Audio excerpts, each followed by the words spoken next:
Okay, so I got everything set up, so timer is not done, but let's go anyway. Hello everyone, welcome back to casting Alchemy League. This is going to be the first casting session for the new season 10. Hello Tech, welcome. So, before we start introducing the players and looking at the drafts and whatnot, let's talk a bit about Season 10, because we had two very particular seasons before this one. So Season 8 was a thousand way to die in Middle Ages, or maybe it was a million ways to die in the Middle Ages. I don't remember specifically. Then Season 9 we had Hyper Random as the only map being played in the tournament. And Season 10, we're back to what is let's say the core of Alchemy League, if you will, which is players playing on custom-made maps, which were made maybe not specifically for Alchemy League, but with Alchemy League in mind. So, these are the maps we're going to be seeing this season. We have Creator of Doom, made by Jasuki, who has already made many other maps which were used in the league in previous seasons. We have Conflagration, made by Welcome to Rapture, who I'm pretty sure made some other map in one other season. I forget which one it was. Tech could correct me on this. Then we have Bluegill, version 2, made by Tech Chariot, who is also the host of the tournament. Oh yeah, Conflagration made by Welcome to Rapture, because sometimes they repeat. We have Emigration, made by Mercy, who is a name I've never seen, so I'm guessing he's a newcomer. He or she is a newcomer to League map scripting. We have Shogun, made by Biscuits, who has also played in many seasons of the league. We have Bear Valley, made by Zatnus, who also made Hyper Random, so you might know him from that. Wait. I'm not getting this wrong, right? Sadness made. Yeah, okay. I don't want to confuse map creators. We have Kubu, version 4, made by Superhero. And we have Spring Hills, made by Jasuni. That should be all of them, right? Because we have 8 maps, we have 10 rounds, 2 maps repeat themselves. Might be wrong, but we'll see when we get into the draft. Now, speaking of drafts, our first set is going to be played between Aje.omar, who is a player from Mexico. He's not new to the league. He has played in previous seasons, or maybe previous season. I forget how many seasons he played, but he's definitely not a newcomer. Again, player from Mexico. He's around 1300 with a highest of 14. And his opponent is going to be someone who is actually quite the... Oh, no leaderboard data available. Okay. Well, Pl0tterghost, he is a player from the Netherlands. He is quite the veteran when it comes to Alchemy League. I forget how many seasons he has played. I don't know if he has played every single one of them, but he has played most of them, I will say. Now, I don't want to get this wrong. I forget what Hilo is. He should be around 15, if not 1600, right? Let's see if AOE Insights. Yeah, he is 1600 with the highest of 1617. So, not slight, quite the nice heal advantage here for our Pl0tterghost. I kind of want to check if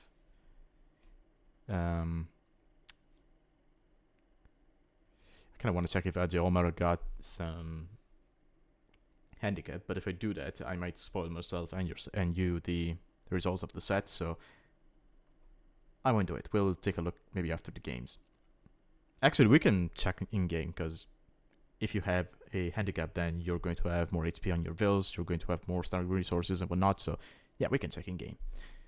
That said though, despite the elo difference, Pl0tterghost is seed 24.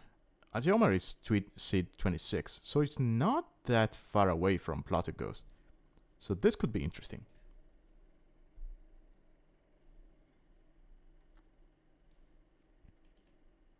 So I'm guessing if they're that close in seeding, we're not going to see any kind of handicap.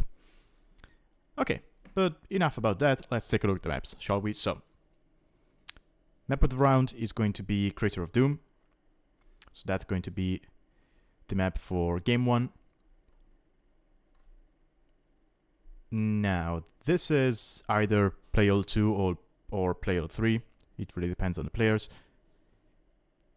If I'm not mistaken, you have the map of the round, and then for game 2 and game 3, you go for the last 2 bans.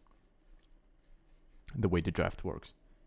At least that's how I did it with my opponents in round 1. Hopefully we were not wrong about that. But anyway, I'm guessing we're going to be seeing Crater of Doom and Spring Hills and potentially Immigration.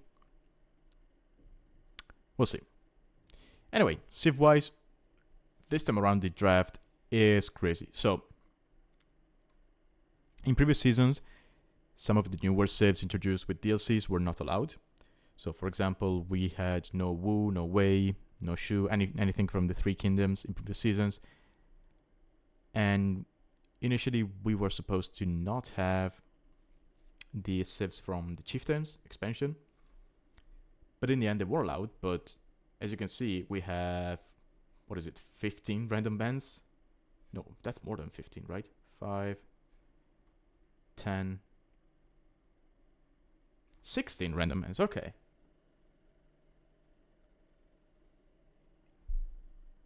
Okay, so we got 16 random bans, and then each player gets 4 bans. So this should make for quite the civ variety in this season. So I'm pretty happy to see this. So let's go on with that. Okay, so Pl0tterghost, he went on, he banned Armenians, Italians, Saracens, and Mongols.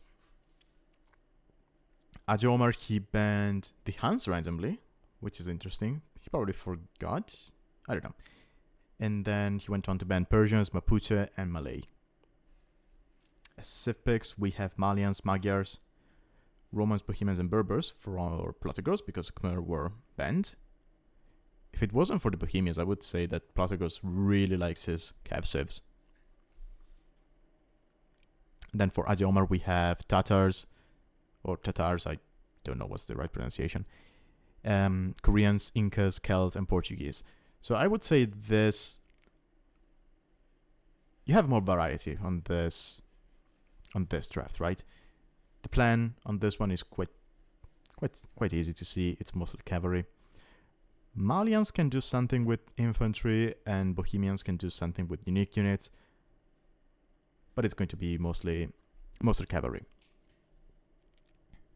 Aje.omar, on the other hand, he's got, well, the only real cav civ he has is Tatars, right? Portuguese, you can play Cavalier. They're discounted, they're fully upgraded, you don't get Paladin. But that's it. Celts, technically they get Paladin, so they are a Paladin civ, but you basically never see Celt Paladins. And then Koreans and Incas, they mostly play archers. Well, Incas, they used to play a lot of Eagles, but nowadays they no longer get them. They get the Champies, which went from being utterly broken to being underwhelming. So we'll see. They do have a nice unique unit, though. One of the coolest unique units. Okay, so that's the draft. Shall we just jump into the games? So game 1 is going to be on Crater of Doom. Capture age should be showing. Yes, it is. Let me check something real quick. Yeah, we're not dropping frames. So here we go. So game 1. We have Koreans from Aje.omar. I've already noticed something. Okay, there we go. Yeah. and Malians from Pl0tterghost. Okay, so what is this map? Well, as you can see, you have a crater in the middle where you have some oysters. This terrain is walkable, and you can dock here. So eventually potentially you could get oysters later on with ships. I forget if you can build on this. Technically, if you could build, you could get a mining camp down here. A mine with villagers, but I mean, that's risky, right? Because your villagers would be exposed. As for the players' bases, you have 2 mining sites, actually 3 mining sites for your gold. You have double berries, you have 2 boars, but you get no deer. You get the normal amount of sheep, and then you have chickens all over the map. So, what about this ring of trees? So I remember testing this map when doing map evaluation. If I'm not mistaken, the number of trees you can have goes from 4 to 7, something like that. So eventually, if you want to get to the outside where there's extra resources, you would have to cut through this, but depending on the generation, it's going to be either easier or harder. Although, to be fair, from the couple of games I've played on this map and watched people play, it didn't get to the point where you get to the outside, because this plays out very aggressively. And I think Pl0tterghost going for Malians, he's thinking militia or even men-at-arms. But we'll see. We'll see.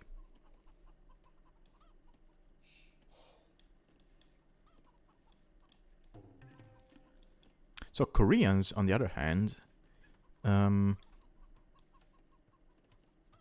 okay, one thing you could do with Koreans is, well, you could of course play straight archers, right?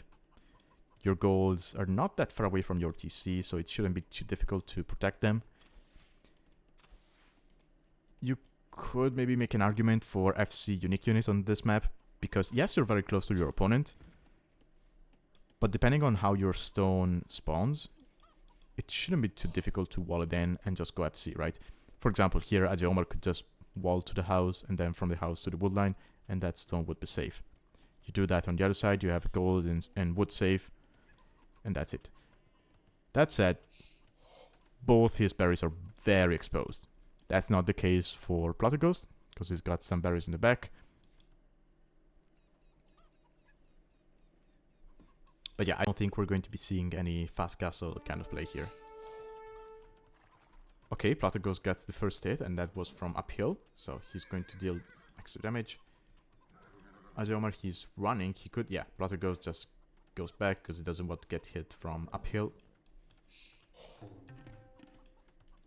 For the time being, both players just going to berries. Neither of them is bothering with the chickens. You actually have some hares in the middle as well.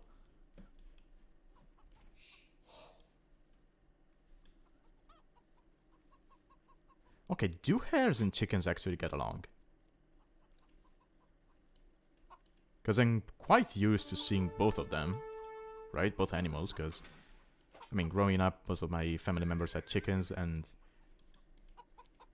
one of my uncles I used to spend a lot of time with as a kid, he was a hunter, so I'm kind of used to seeing hares. Not dead alive, maybe, but anyway. I'd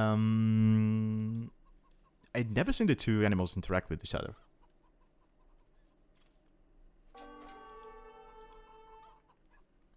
Okay, so Aje.omar, he's going to gold. So this is going to be archer play, I guess, from him. That's a lot of bills on wood. He might want to, you know, redistribute them, but that's okay.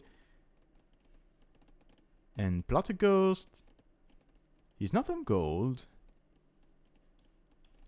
Okay, going for the barracks now. Is this going to be scouts?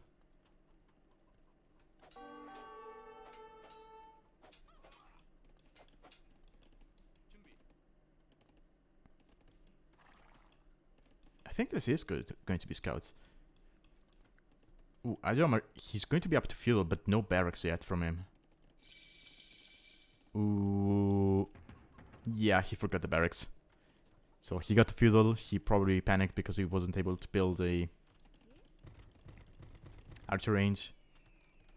And now he's going to drop the barracks.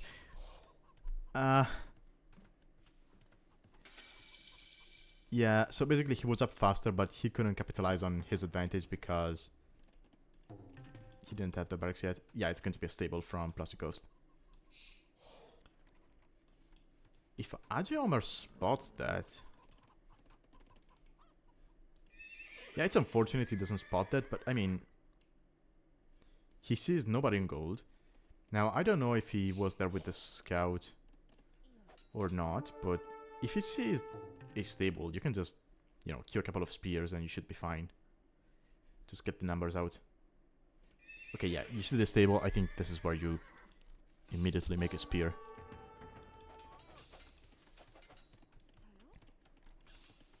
Okay, blacksmith. So Aje.omar is not doing that. Sorry, I'm having trouble to speak. What I would like to see from the Koreans is full trash, right? Because they get a discount on wood on their military. Yeah, it's a huge discount. I still prefer the Byzantine discount, which is smaller, but it's on both resources, right? So it feels easier to spam units with the Byzantines than it does with the Koreans. Koreans, though, if you're used to that, since you're saving on wood more than food, then you're going to have a lot of wood floating, which means it's going to be easier to drop farms and develop your eco. Also, what's nice about Koreans is that you get the archer armor for free, which is always useful for skirmishers. But yeah, it's good. It's just going to be archers. And it's going to be double range. I like this. Okay, he needs to see scouts coming. This is why I would have liked to see a single spear out. He's going to take the fight from downhill. Yeah, normally that amount of vills can just fight back the scouts. In this situation, it's a little bit risky because you're getting hit from uphill, which is one of the things you need to keep in mind when playing this map, right? Your woodland is very close to your TC, so technically it would be easy to run back to the TC. But your vills are so exposed to extra damage because of the hill advantage. Actually,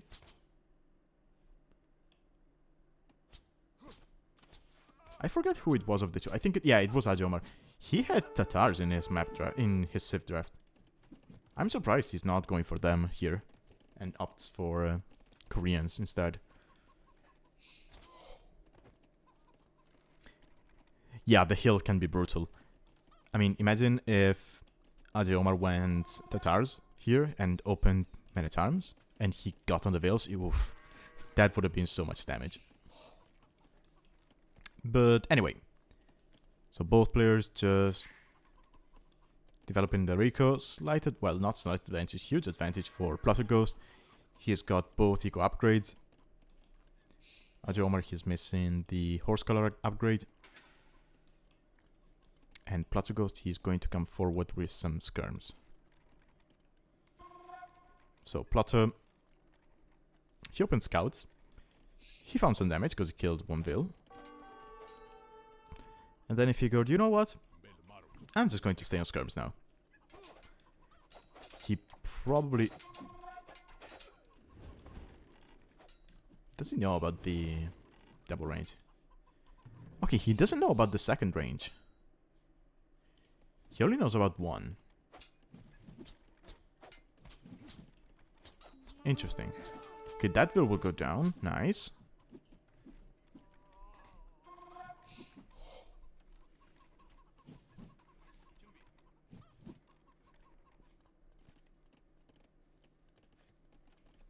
Yeah, that's a very good eco for Pl0tterghost.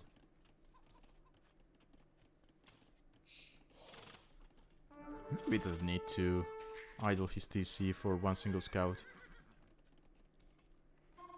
And I think if you're Aje.omar, you need a tower here. Actually, no, just go to that gold instead. I don't know why he went to that one to begin with. I mean, Pl0tterghost is kind of forced to go for that one because these two are quite far away from the TC, and they cannot be protected by some walls. So I understand his logic in going for this one. But ooh, Omar being a little bit sneaky. Also, by the way, Omar tried to go for the mill on the chickens, but he was stopped by the incoming force by Pl0tterghost. And Pl0tterghost is going to be clicking up to Castle Age in a second. So unless Aje.omar finds some damage here, this is going to be very bad for him.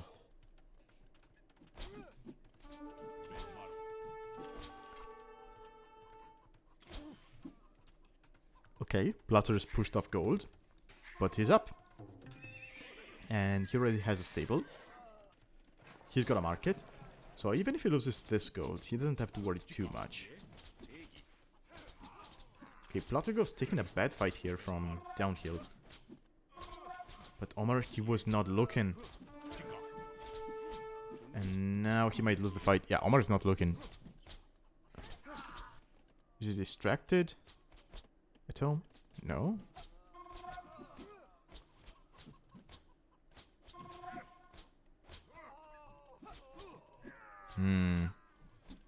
And he's floating a lot of wood.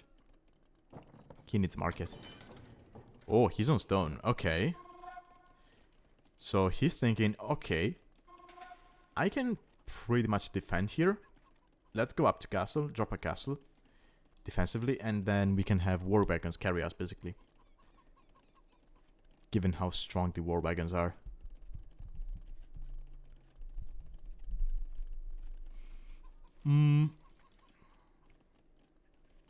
The only thing I don't like about war wagons in this situation is that you're up against a civ which gets camels. And while it's true that camels have very low pierce armor, the war wagons, they attack slowly. And because they have a high attack, they tend to do a lot of overkill. Anyway, so camels are decent against them. Okay, we have Castle Age from Pl0tterghost. Yeah, they do get bonus against wagons.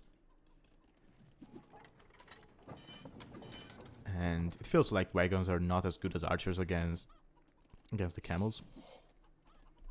Just because of the attack speed. Okay, we've got a market for Omar. He's going to need it to be able to click up to Castle Age. He's still in a very easy to well, not easy to defend, but he's in a very defensible position. And it's going to be CA from Pl0tterghost. Okay.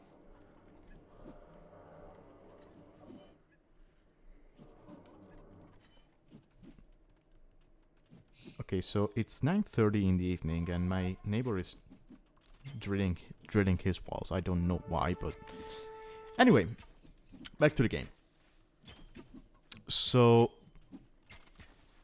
Malian CA is unexpected because, well, Malians, they do not get bracer. So their CA don't really scale well. They do get thumb ring, which is nice.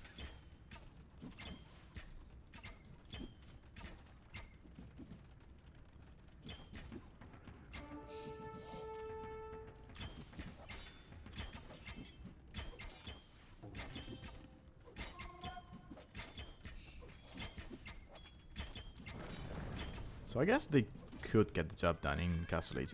It's not a unit you want to stay on for too long.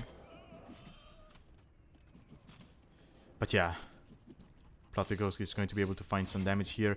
The walls are not up. Ooh, if he can run back here. Oh yeah, this is going to be GG. Oh god. So much death. Let's look at the Eco KD.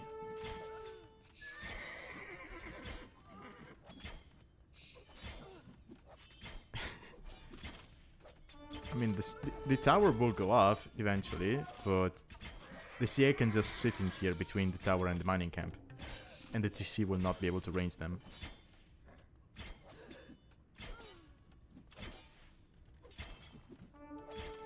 Yeah. And just like that,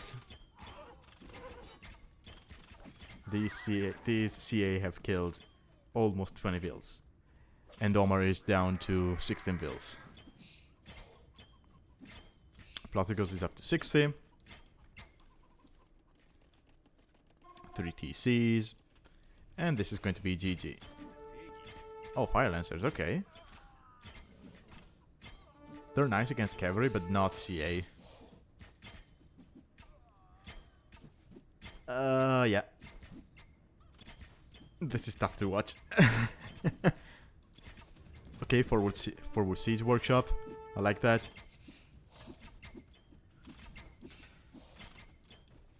Has Pl0tter cut to the outside? No, not yet.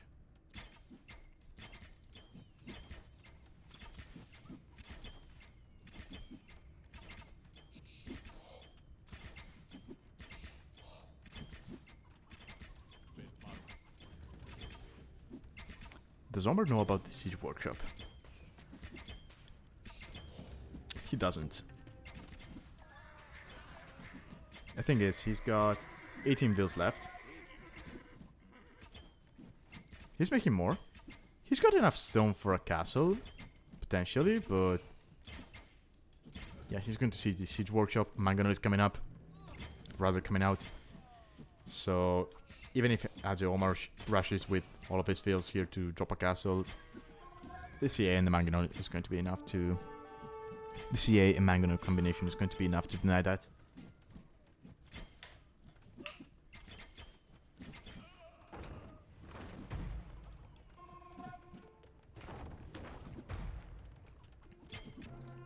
And we got the GG. So, Pl0tterghost takes game 1 in quite a decisive way, I would say. Now, that said, it was a little sad from Omar to forget the barracks. I think if he doesn't forget the barracks, this is a very different game.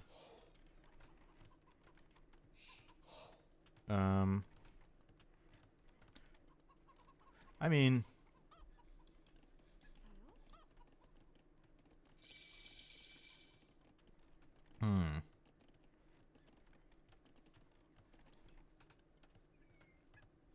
yeah. Yeah, it is a different game. Could have gone for double range immediately. Oh, he went for a blacksmith before a range. I didn't even notice that.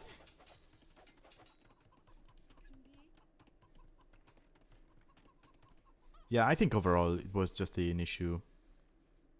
Just a build order issue from Omar. Yeah. Okay, so let's load up game 2. Actually, let's look at statistics first.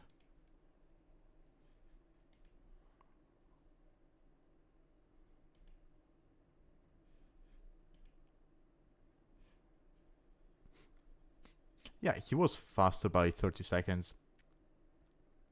Those 30 seconds are going to be enough to drop 2 ranges. And by the time your opponent gets to feudal and starts building a stable, you are already making archers. And then if you scout the stable, you can just add a couple of spears, and yeah, I think you're fine from there. Especially with the Korean bonus, right? With the discount on the archers. It's going to make it so easy for them to spam from two ranges. Anyway.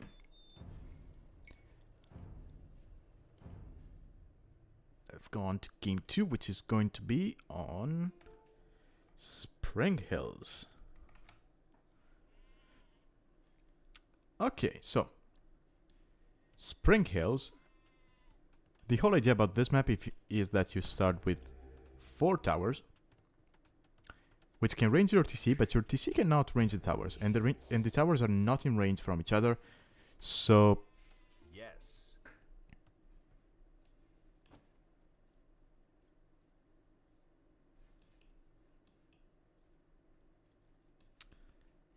Oh, I think Aje.omar got a little bit confused by the... what's it called? The map drifter. So, as I was saying, the 4 towers are not in range of each other, and they're not in range of the TC. So, technically, you could rush them down with, I don't know, vills or units or whatnot.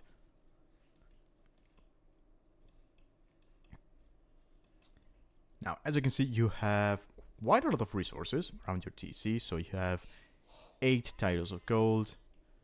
You actually have 2 sets of 8 tiles of gold. You have 2 sets of 5 tiles of stone. You have berries. You have plenty of deer. No boars. Normal amount of sheep. You have quite a bit of stragglers. And then you only get 1 wood line. So wood around your base is going to be quite scarce. And from my testing, the singular wood line that you get is always going to be in front of your base, right? You do not get your wood line like here. So that's going to be quite the exposed area. And sure, your towers can protect you a bit, but they're not unfailable, right? So we'll see. Anyway, we've got Tatars from Omar, and we have Berbers from Pl0tterghost. And I think I know what Pl0tterghost is thinking here. He might be thinking fast castle into camel archers. Oh, and he's also going out to get the foxes. Interesting.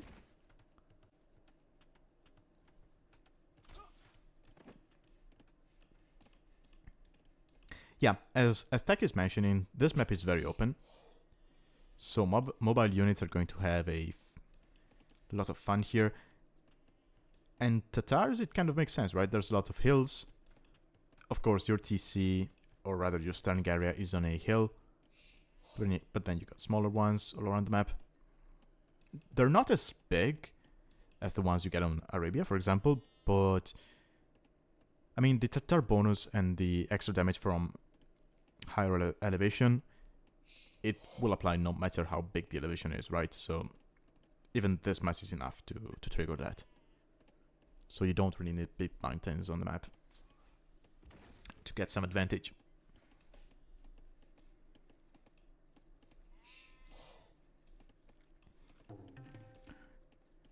We'll see. Tatars, I would love to see some Kashyyyks. I love that unit so much, and you don't see it very often. It's a good unit. It's a really good unit. It's very cheap.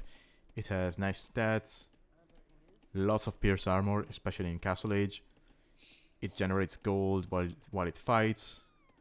And did I mention it's cheap? Yeah, I think it's what? 55 food. 40 gold, something like that. It's dirt cheap. I think it's cheaper than a Custier, and a Custier is like 55 food and 55 gold, which is insane for a cavalry unit. Especially when you consider that the knight is 60 food and 75 gold. But I think the reason you don't see Kashyyyks that often is that Tatars have so many good options, and they have such good bonuses anyway, that you mostly see crossbow play, CA play, and eventually you see step lancers and hussars as their melee cavalry of choice. You also get camels as an option from Tatars. They have nothing special about them, but they're fully upgraded. And, well, you get the flaming camels, which are the other unique units.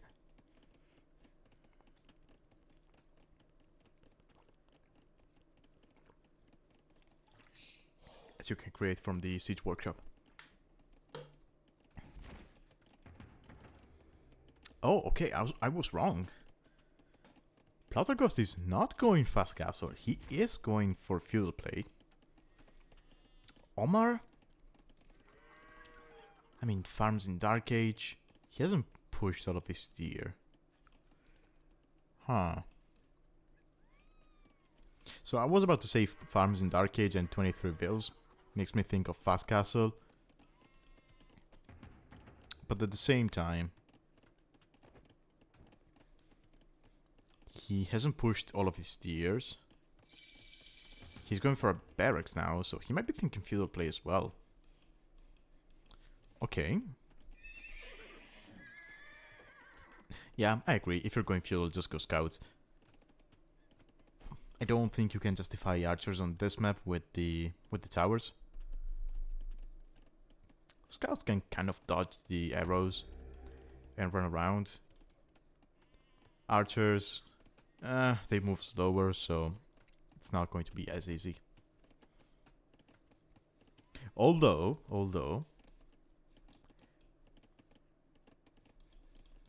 one thing I could see working here is Saracens.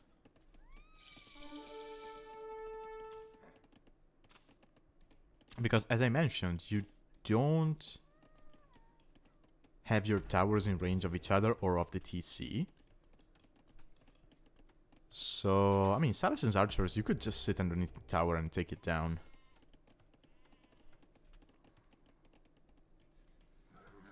Okay, it's going to be scouts, as I mentioned.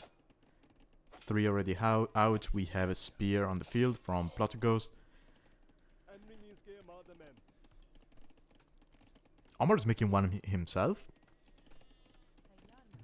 He's making a range.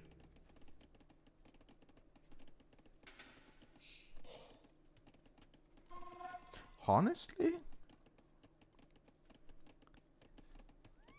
with the amount of resources he has and the way he's built up his base, I wouldn't mind seeing a blacksmith. Yeah. Just go FC at this point, right? FC CA could work.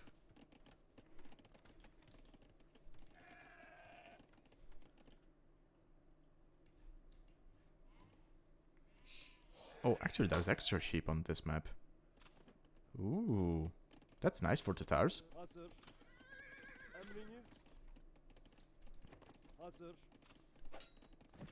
Yep, it's going to be Castle Age. Now, if he wants to go straight into CA, I think he would need way more people on gold. I think you take these 3 vills from food, send them to wood, and you take like 5 from wood and send them to gold. And then as these villagers are done with the sheep, you just go to gold.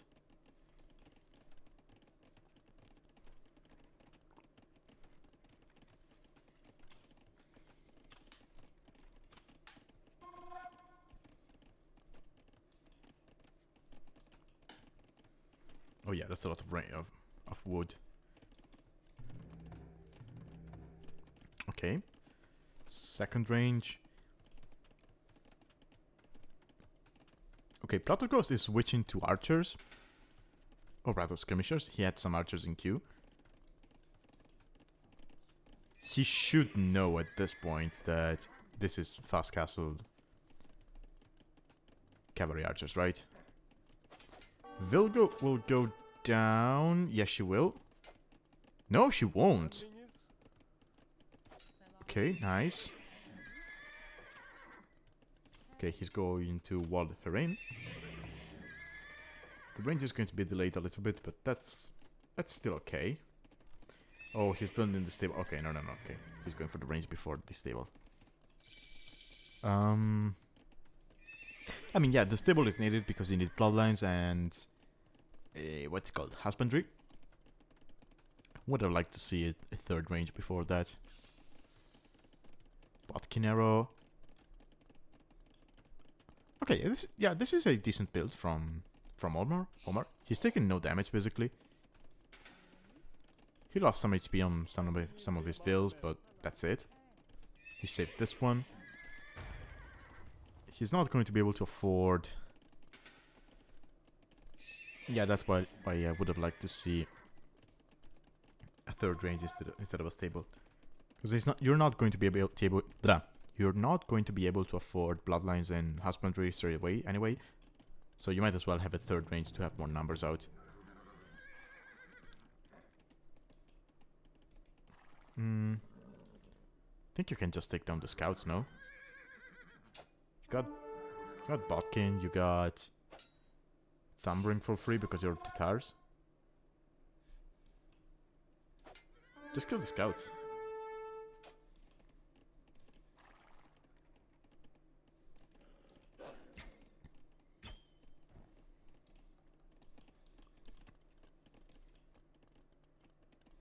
Oh, university for ballistics, okay.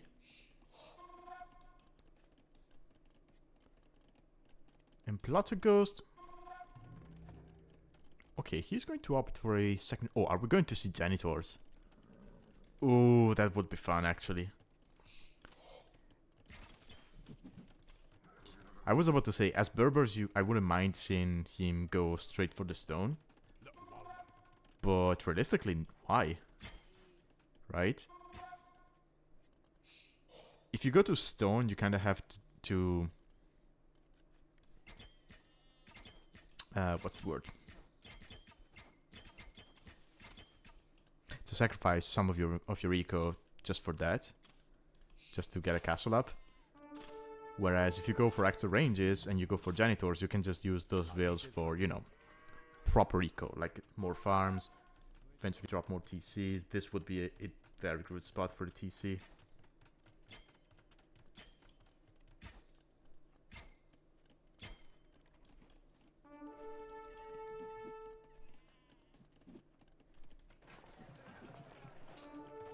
Okay, market to balance out the eco. That's nice. Oh, please be janitors. Please, Pl0tterghost, make me happy.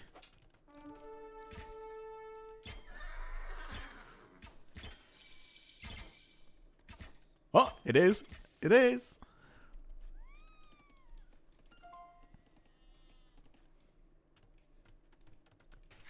TC could get denied, actually. Oh, this is so good for Aje. Oh, ballistics coming in. Ooh, yes, yes, yes, yes. Yeah, TC is going to get denied. Everything will die here. And Aje, I don't know if he expects the janitors. He's made a couple of camels, and camels will be insane against the janitors.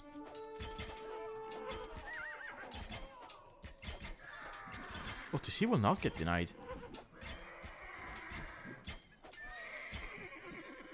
Will it?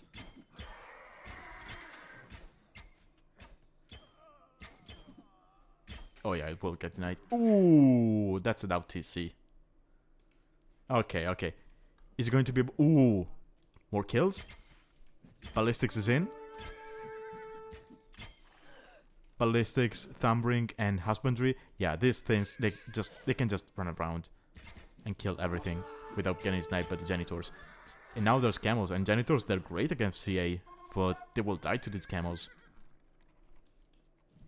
So we might see some camels from the Berbers as well. 2 TCs from both players. I like this one by Omar. It protects that gold.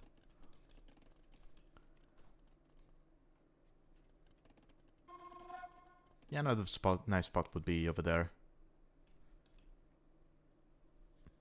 But yeah, Omar is ahead in vills. Army numbers are quite the same, but you need to keep in mind that Pl0tterghost, he's mostly got skirmishers and mounted skirmishers. So the moment Omar gets a better eco going, if he can get to, I don't know, 10 camels, something like that, he can deal with those units. Ooh.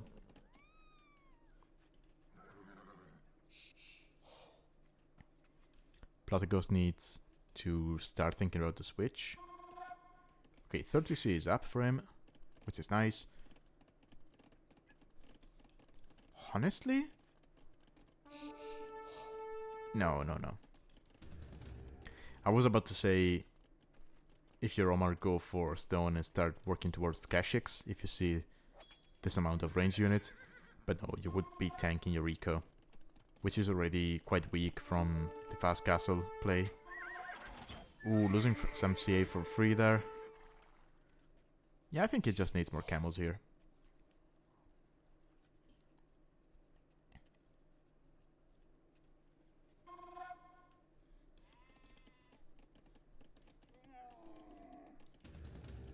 He made a siege workshop, I'm not sure for what.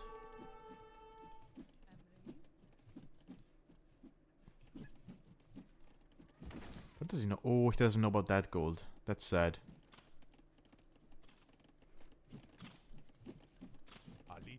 Okay, he will kill those skirms. They were not upgraded anyway. Pl0tterghost going for CA. Okay. I mean, CA and janitors. That's not a comp you see every day. I mean, honestly, mixing some CA is going to be good against the camels, so I do like that choice. And now he's going to stone, yeah. Yeah, eventually you build towards camel archers.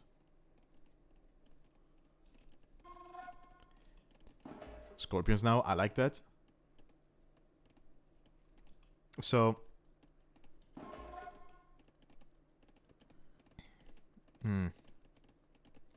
on one hand I like it, on the other I don't really.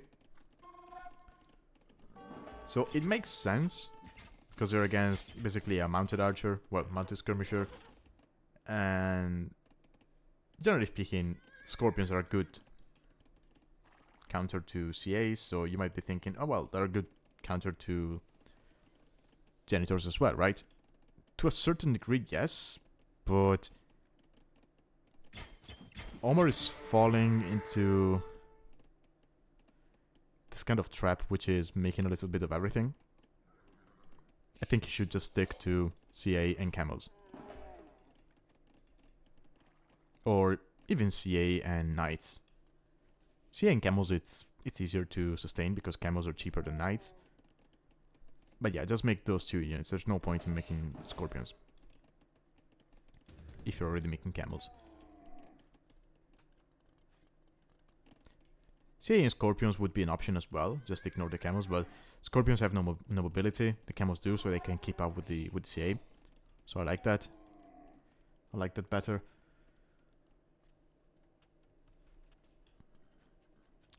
I mean, Pl0tterghost on the other hand, he's just making like 2 lines of units. He made a couple of knights, and he's making a trade card because there are neutral markets on in the corners. So actually, that's nice. Is it intentional? It is. It is intentional. Okay.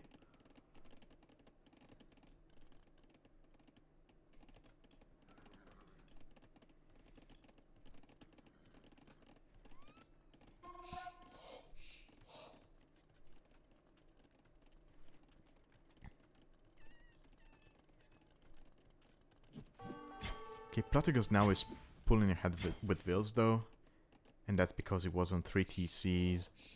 He's been on 3 TCs for a long time, his opponent hasn't. Also, Omar with a lot of idle TC time.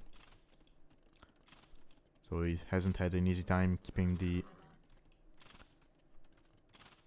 town centers producing. And now he's going to lose a lot of Wills here.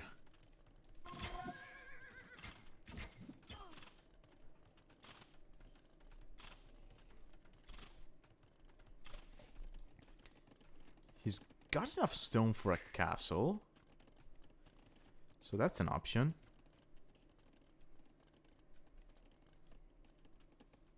Four TC for Pl0tterghost. He's on 90 Wills. He could start thinking about Imp. He's got a decent amount of food, just needs more gold.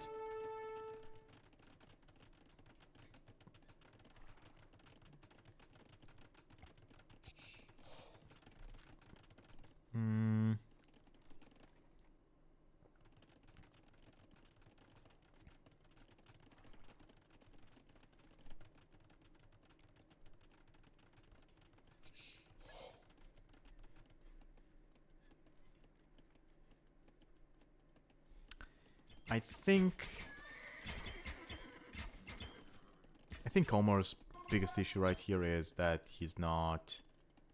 I mean, he hasn't been producing as constantly as his opponent. Now, for Pl0tterghost, to be fair, Pl0tterghost has not produced that many units compared to his opponent. In fact, they have the same army amount.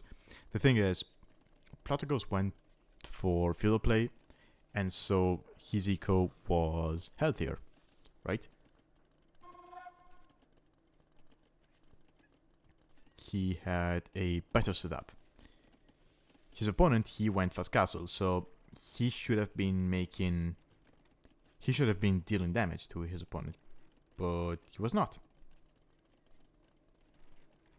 And that's because he was not spamming units. So if you go fast castle, you need to be spamming units to deal damage to your opponent. Otherwise, you're just going to be behind in eco. Unless you go FC and you drop TCs. Well, that's another story. Okay, Pl0tterghost stonewalling the sides. He's going to secure trade. Do we see more trade cards? Oh, we have Caravan coming in. You know Pl0tterghost wants to trade boom here. So both players going imp. Omar is going to be making it faster than his opponent, but he is behind by 30 vills. And he's not going to have that many resources to research technologies. Oh, that's cheeky. Pl0tterghost, that's so cheeky. I hope the wolf kills the wolf. No, it doesn't. That's so cheeky. Walling him the neutral market with houses. Okay, fight here in the middle. I don't think you want to take that as Omar. You're almost imp. You are going to be getting the tax. Just wait.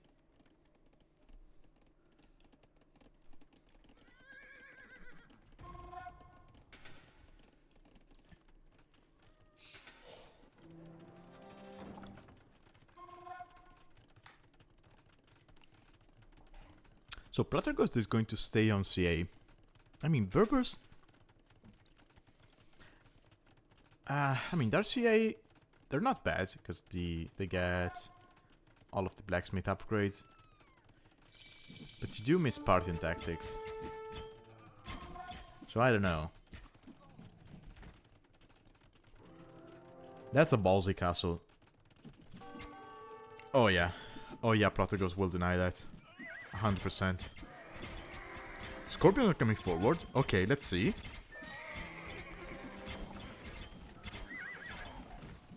Okay, Omar's CA, they already have party tactics because you get that for free as the Berbers. Sorry, as the Tatars. He's got 2 castles. He's got a healthy amount of Scorpions. Hold on. But he's not making vills.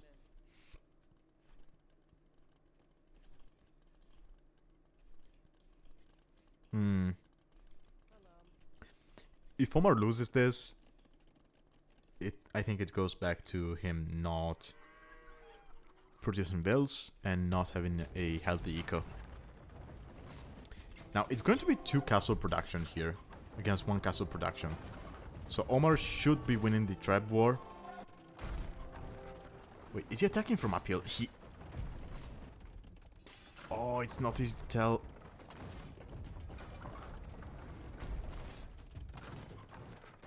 I think the trap is attacking from uphill. Oh, I don't see where the hill ends because of the castle blocking it, blocking the vision.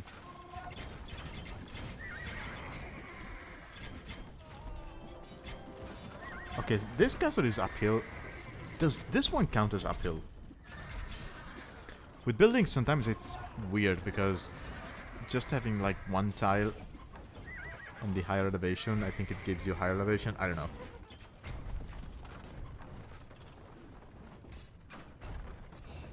Pl0tter's castle goes down.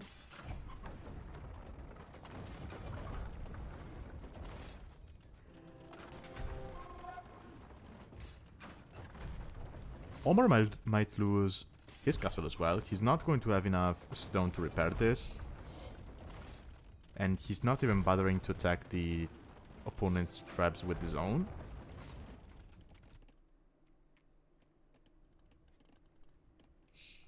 Oh, he's trying to raid. This is open. Oh, ooh. This could be huge. We got heavy CA for Pl0tterghost. Omar nowhere close to having that. But here come the CA. Okay, nice raid. And this might force... Oh, no. Pl0tterghost is not even bothering going back with the CA. He's going to lose a bomber cannon to the traps.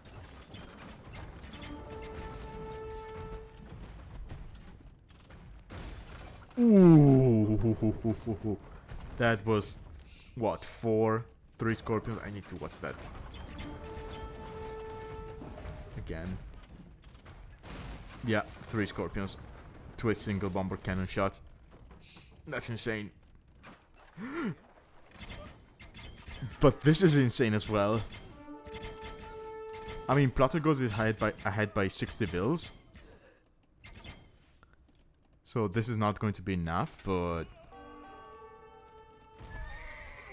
Elite Skirm for Omar.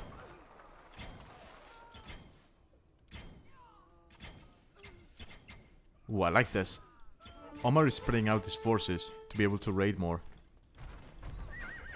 That's good game sense. And all of the BBCs went down to the traps.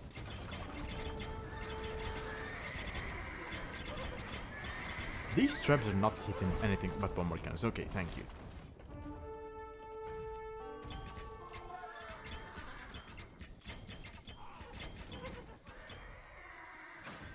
Okay, 2 more bomber cannons. They will go down to the traps. No? What? Okay. 1 bomber cannon down.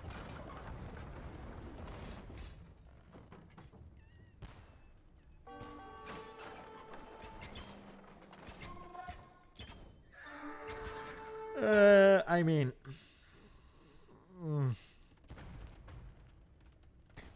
Yeah, Omar killed a lot of vills back there, but... he's still behind by 40. And he lost most of his army. He's getting raided himself. Doesn't have that much map control. Castle goes down, so now the CA, they can just come forward. Yeah, and he calls it GG. So Pl0tterghost takes game 2. If not mistaken, this set was a play all 2. They didn't play a 3rd game. So Pl0tterghost takes the win, wins the set. Congrats to him. Let's take a look at statistics.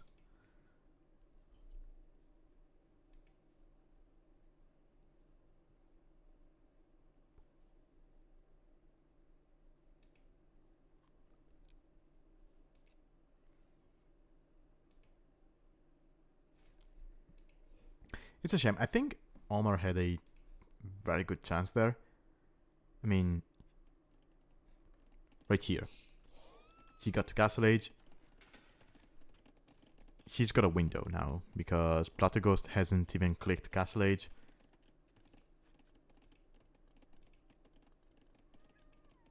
Right, he clicks now. Omar has been in Castle Age for what, 5 minutes now? He's got a huge window to deal damage. Now, it's not easy with this amount of towers, but yeah. You can just run around, sit underneath the towers. I think overall, this is what killed... Well, now he's got lower idle TC time than his opponent, but that's because Pl0tterghost had more veils to begin with. But yeah, I think if Omar just never stops making veils, never stops making army, I think I can take this one home. I really do. But yeah, anyway, let's go back to the draft and take a look at the draft for the second set.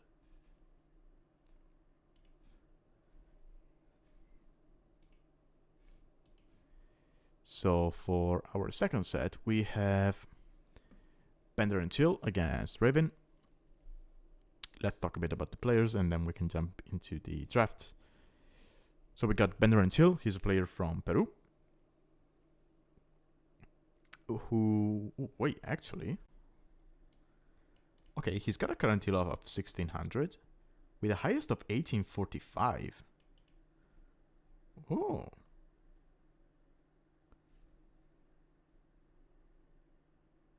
Okay, yeah, he's been improving a lot lately then, because I remember BenderAndChill, he joined, what was it, 3, maybe 4 seasons ago. I remember casting him and I think he was around 1500. And he's made it to 18 now, so that's a good jump. Yeah, look at this. He was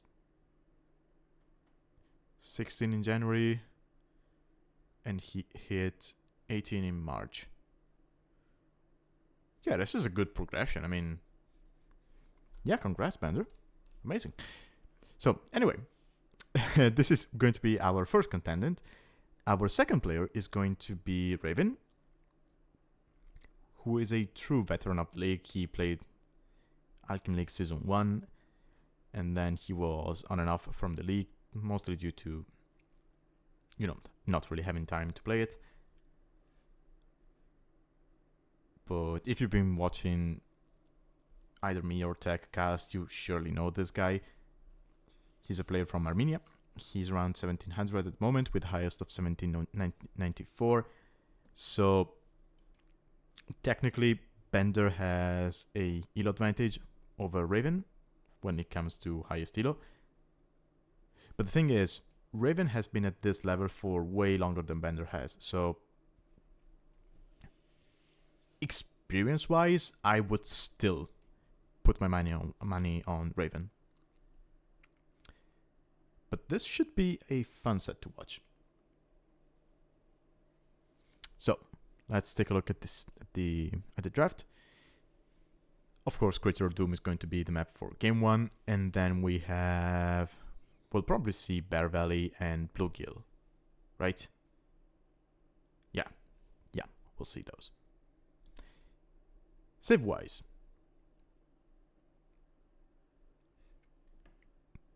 they mostly went for random bans. So we got Bengalis, Sicilians, Wu, and Lithuanians for Bender. xRavyn, he banned Khmer, Aztecs, Saracens, and Huns. Bender, okay, he got Mongols, Magyars, 2P, Ethiopians, and Shu. So there's a chance we see Shu and 2P for the first time in Alchemy League. And then we have Burgundians, Malians, Chinese, Persians, and Tatars for xRavyn. They both went for random snipes. We got Khitans sniped for Bender and Italians from xRavyn. Okay, nice drafts. I do prefer Ravens, but that's because I love the civs. I love Burgundians, Malians, and Persians. I guess I like Tatars as well.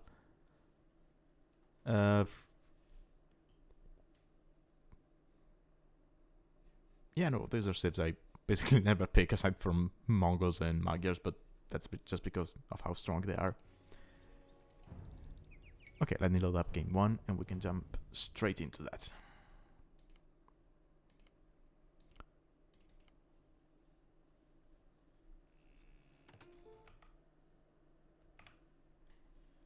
And capture.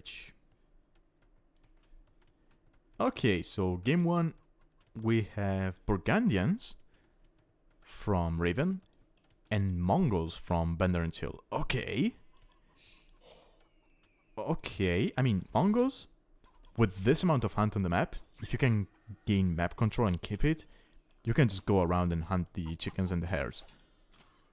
So that should be a very strong game plan. Oh, and Bender went straight for the...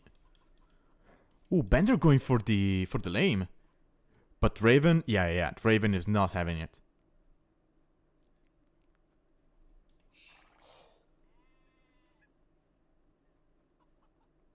Block the scout, actually. Is the boar going back? Ooh. Ooh, the boar is not going... Ooh, yeah, Bender will get this.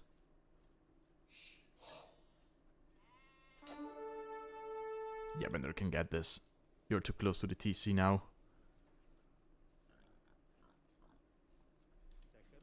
Honestly, if you're Raven, just go look for your opponent's board at this point. That's how I like to do it.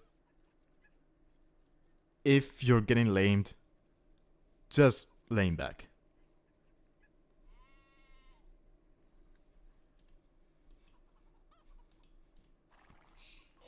That's actually something I did to Raven myself. So, I played Raven in Season 1. And I remember him laming me. In 2 different games, actually, he did that. So, if I'm not mistaken, in one game, I denied the lame. Whereas on the other, he lamed me, and I just lamed him back. So, we both got each other's board. But anyway, this is huge.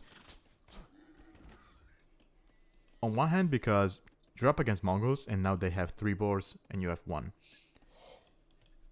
And on the other hand, you're Burgundians, so you can get your eco upgrades 1 age earlier, so you can get double speed axe and whatnot in Dark Age. But the thing about... yeah, he's getting it.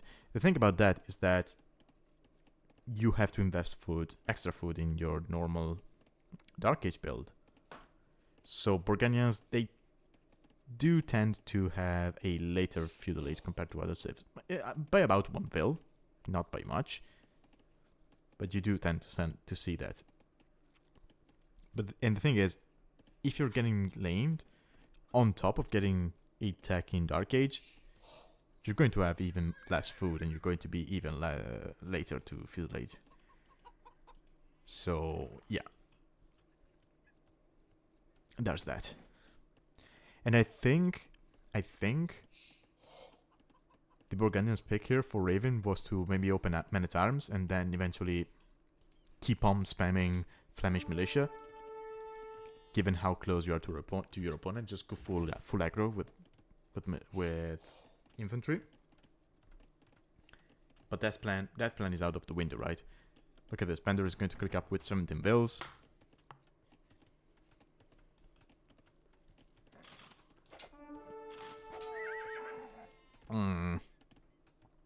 He even got the scout because Raven was distracted. And yeah, Raven nowhere close to clicking up to feudal age. Getting horse color even, ooh, just doubling down on his civs bonuses.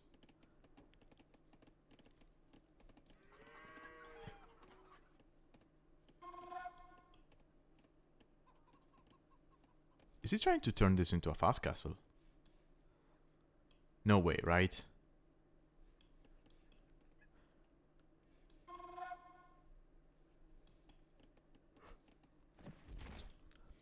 No way you can do that.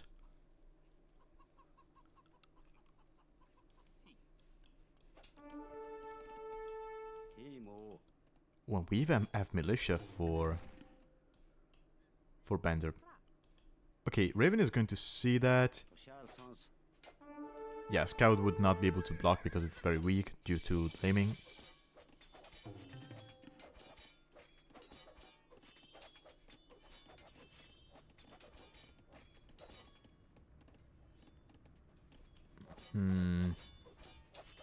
This would be a quick game.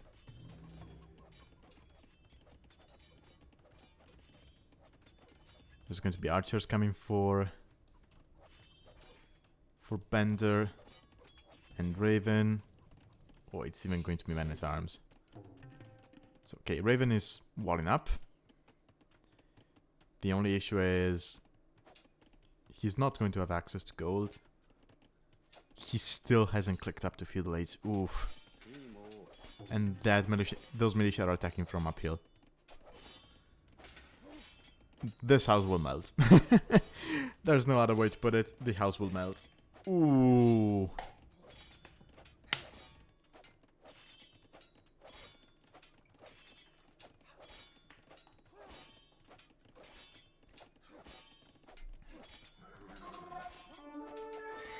Okay, the scout and the villager shanking each other from the corner of the stone.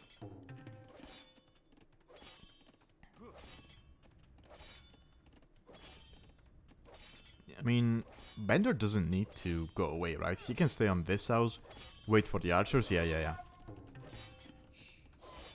It is taking 3 veils to out-repair this house. But 1 veil is going to run away now because of the archer. Oh no, oh, they don't run away? What? Is this the moment you get arson? It's quite cheap.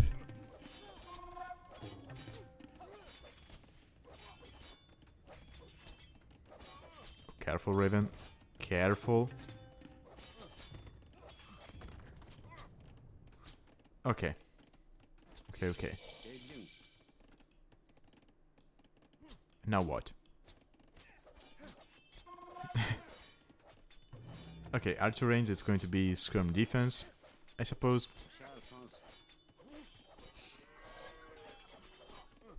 Ras collected. Actually, Raven is not behind. And that's thanks to the Burgundian bonus of getting eco tax quite early on. BenderAndChill still no eco upgrades. He's not even on food. Hold on a second. I mean, yeah, he's going for that hunt, but 1 minute 20 seconds of ILTC time. Hold on. If Raven can hold this, he's going to be way ahead in eco. That's a big if, though. Fletching just came in for Bender. These skirms have no fletching.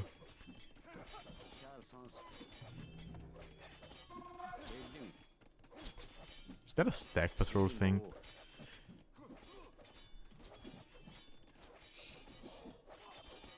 Okay, Raven, he could get a blacksmith.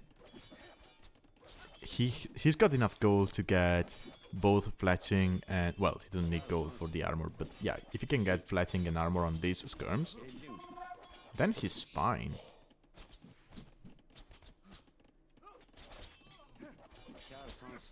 But yeah, you probably need the second range as well.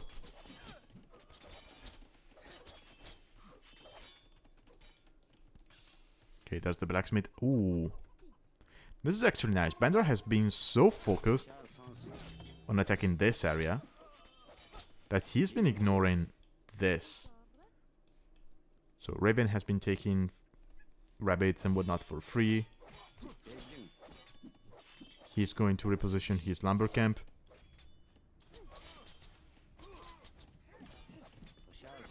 And he's holding.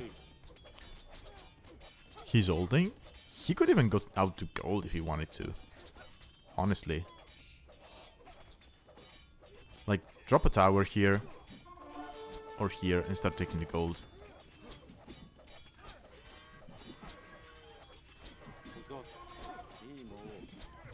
The Manitans will go down to the skirms. Still no arson. I think if arson was in, this range would have gone down.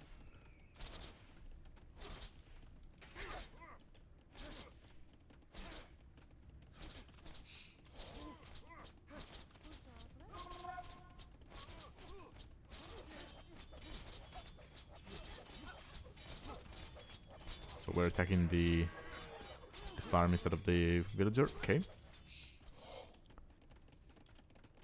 Okay. Big walls from Raven. Still no gold access. Which is a shame because... Oh, he's got this gold actually. Yeah, no need for a tower there. Just go for that gold. and go up to Castle Age.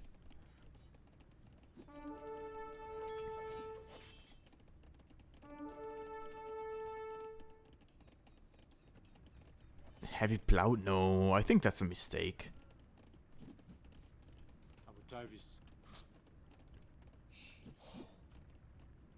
Oh, this might cost Raven the game, I think.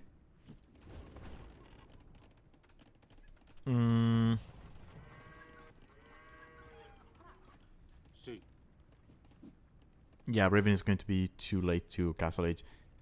I think...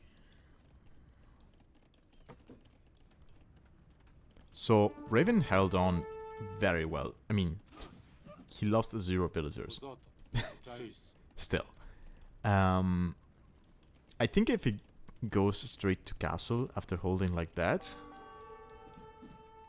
he straight wins the game, right? Because he could have been already on his way up.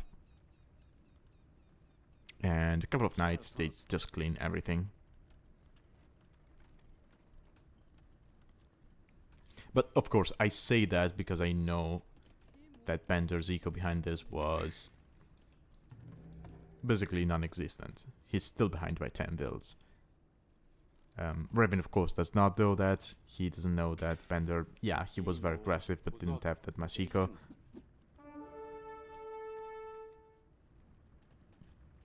I mean, Bender's only food eco has been the hunt, which, granted, there's still a lot of hunt on the map. Even going for wheelbarrow, ooh, no, no. Is it going to be crossbows? I think it's going to be crossbows. Yeah, it is going to be crossbows. And Bender will start thinking about Mango Dye.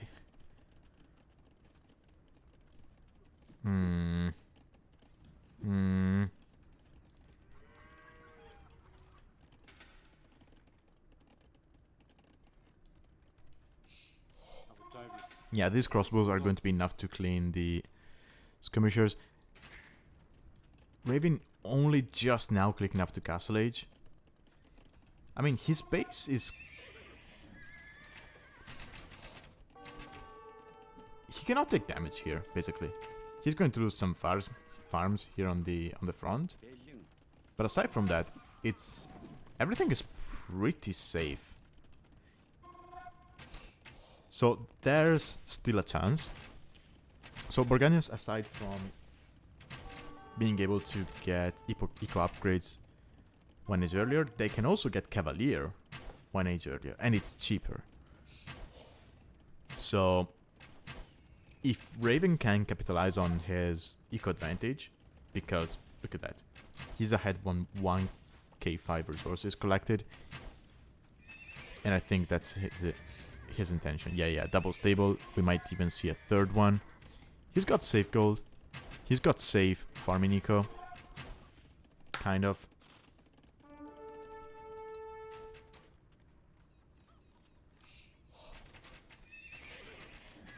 Yeah, I think you go for a third stable. You might not be able to produce from 3 stables straight away, but the idea is you're going to be producing from 2 of them, and the third one you use to get the Cavalier upgrade.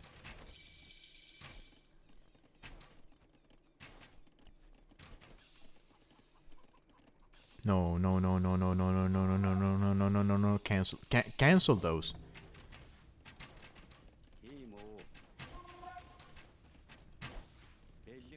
You don't have enough skirms to deal with this amount of crossbows.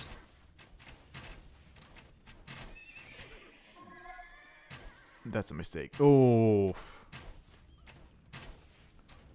No, just go straight for the Cavaliers. Don't even bother with the skirms.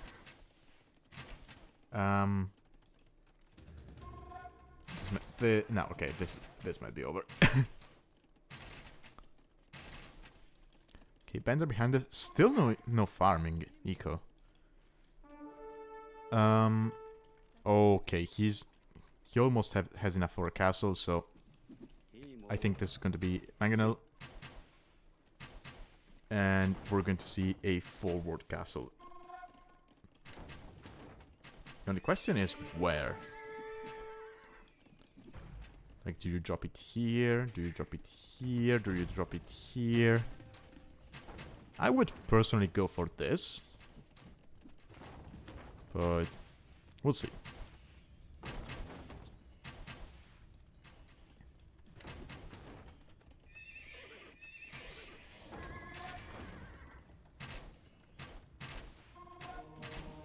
Okay, we got... Okay, Knights will snipe the mangonel. Unfortunately, there's going to be monks as well. There's too many crossbows. Cavalier coming in now, but that's when we've already lost most of our numbers. Oh.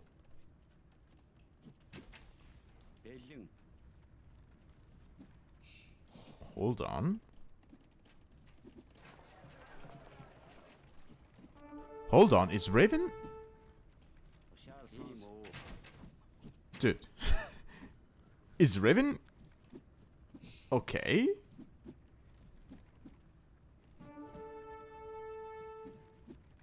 Oh. I mean, Cavalier coming in. He's going to be able to click the second armor as well. He's killing so many Veils here because Bender... Holy. Holy. That castle is not going up. The mangonel goes down. Hold on, Raven, are you doing this, dude? Seriously? No way. No way. No way. Holy crap. Okay. Okay, I'm sorry for saying this game was over. I'm so sorry. Jesus, that...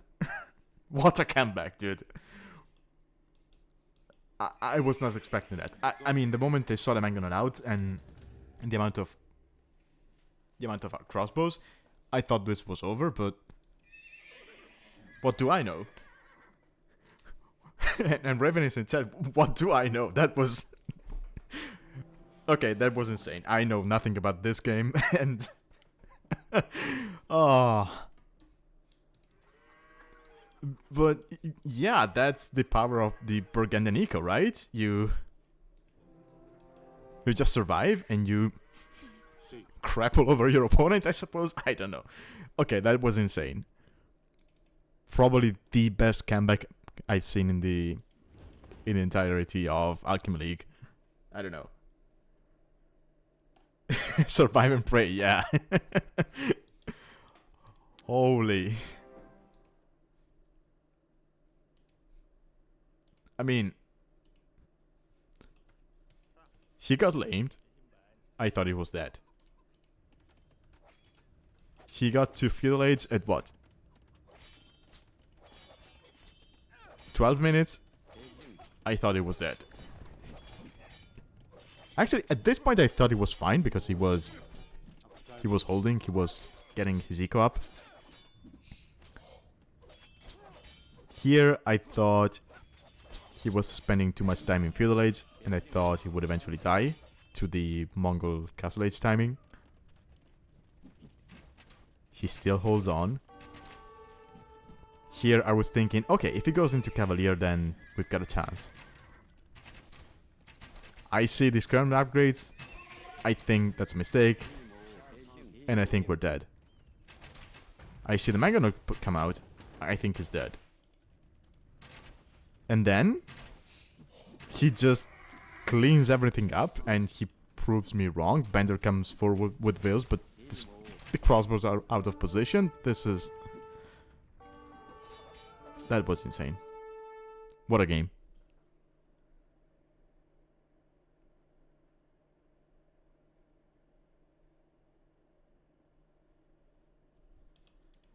What a game.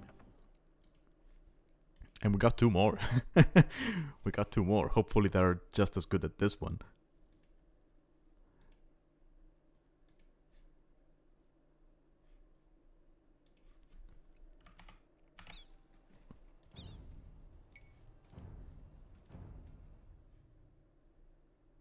Okay, game 2. What is it on? Let me check what the draft says. Okay, Bear Valley. Ooh, Bear Valley. Okay. This is interesting.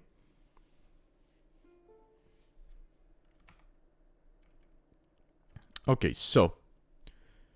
Who made this map again? Oh, Zetnos. Okay. So, we got Chinese from xRavyn and Magyars from BenderAndChill. So, the way this map works is... Do you know the standard map Valley? Okay, this is kind of like that one, but you got tons of berries in the middle, and you got tons of bears in the middle as well. So yes, there's extra resources in the middle. You have some ant, you have some gold. But if you go out here, then you're just going to get killed by the bears. Now Magyars, I don't know if that's why Bender chose them, but they do have a bonus where their villagers, they just kill bears with one hit. They one-shot the bears. Actually, we can probably see... Okay, it doesn't show here. But I think they have something like, I don't know, plus 999 bonus damage against bears. Or rather, wolves and animals like that. The Magyars wills. I don't know how the game handles that. I think it's something like that. But anyway. The other option would be that what Magyars do very well is scouts. And, well, bears, they don't attack scouts. So, that's an option as well. Now, xRavyn here with the Chinese, which is a... It makes sense as a pick. You're quite far away from your opponent. And Chinese, they have a very strong start if you know what you're doing. Very good tech tree, very open. Not as open as it used to be because they now miss the camels, but it's still a good tech tree. They can basically do whatever they want. A very flexible civ, very good eco. So we'll see. We'll see.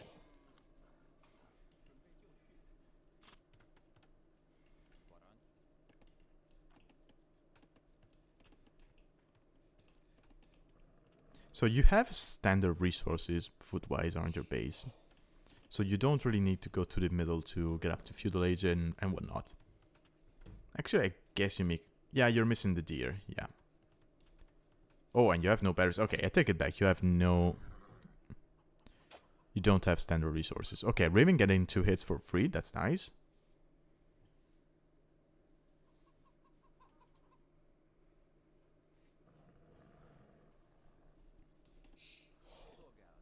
Okay, and yeah, and Bender is coming forward with Vils to get a mill up. You also get some shorefish. So, honestly, I would just go straight for the shorefish. It's just faster collection from the villagers. Yeah, yeah. This is very nice from Bender. Yeah, xRavyn, I hate that as well. There are so many maps where Chinese felt very good because they had camels. I mean, African Clearing, for example, they still have an amazing start, right? Because they have the xRavyn at the start. But you don't really have any mobile option. I mean, you still have knights, but it's not the same.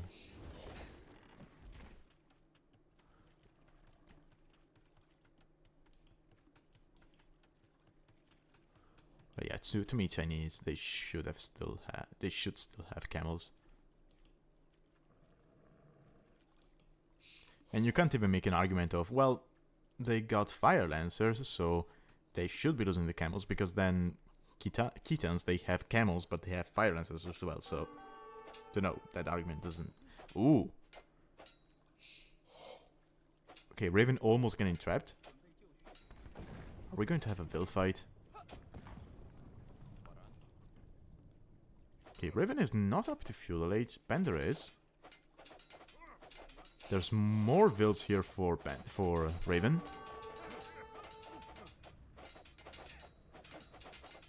He needs to be careful. He's like...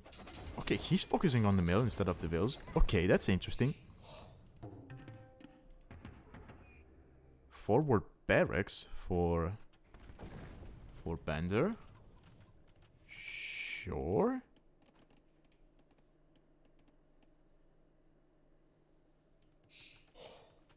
Yeah, no, I understand why you would take the mill.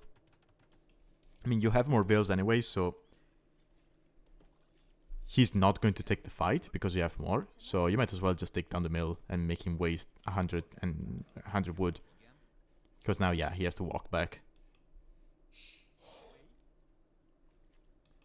And you keep the position.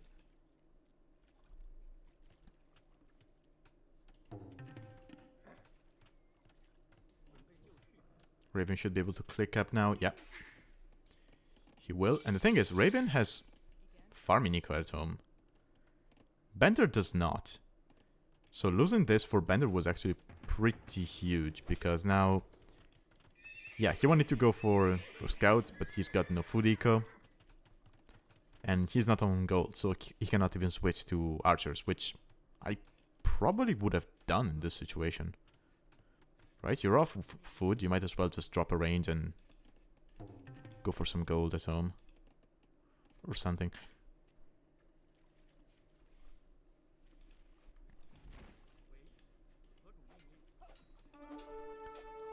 Okay, so far... Oh! What? How?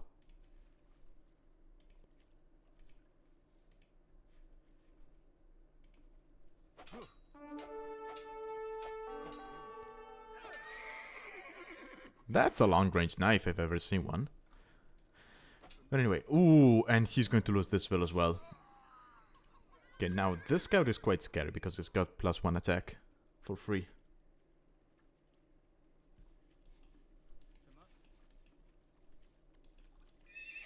And yeah, Magyar scouts are cheap. Bender was able to rebuild over here, so yeah, now this should be bad for Raven. That villa's dead. He gets to Field Rage now, but no... Okay, barracks just went up. So spears should be coming out. There's enough vills here to kill the scout. That's good.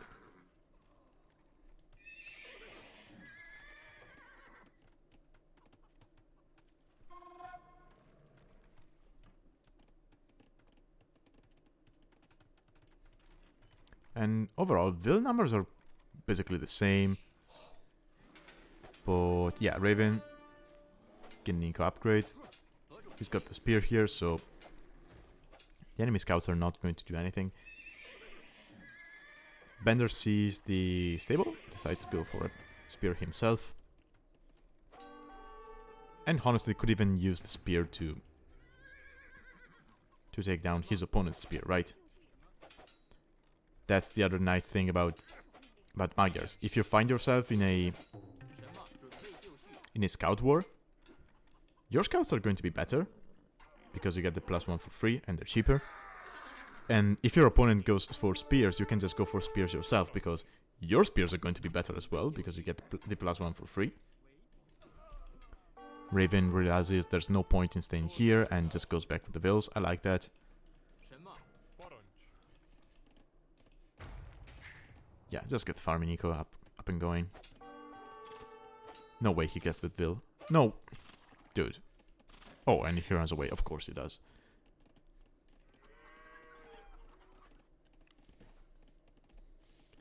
But again, Raven, he's ahead in Rest Collected. And he just showed us in the previous game what he can do if he gets ahead in eco. And this farming eco is quite nice.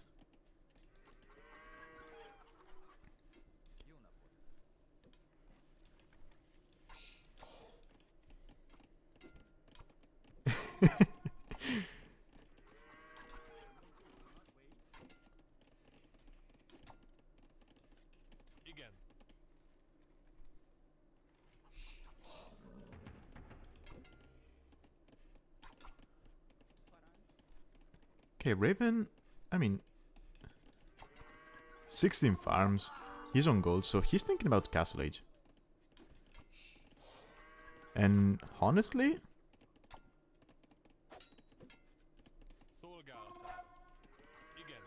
Honestly, Fire Lancer here would be nice. There's so many veils exposed here in the middle. If you can get to Castle Age and get some Fire Lancers out, you can probably slap your opponents in the face.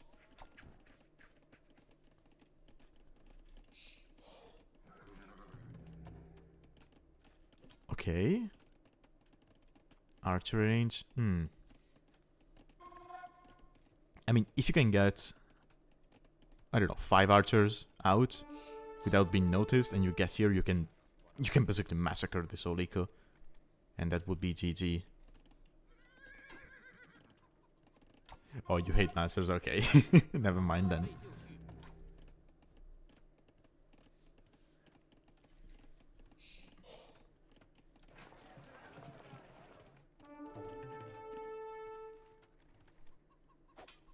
I'm still so conflicted about lancers. I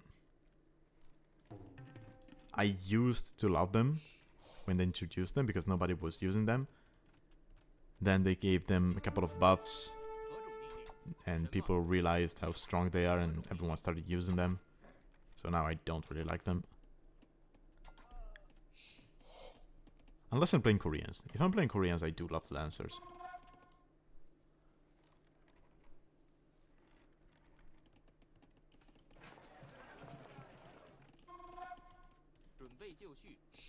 Oh, we got Castle Age from Bender. Okay.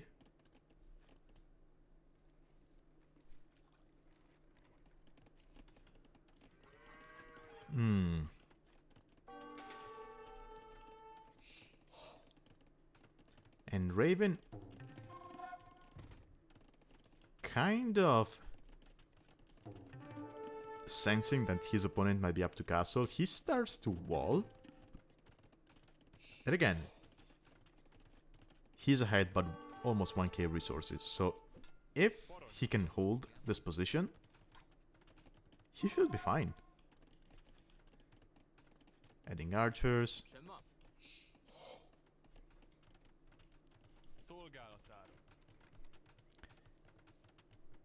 I mean, all of Bender's scouts are dead due to the spearmen. Oh, I don't think... Oh, Raven does not know about this. That's huge, actually.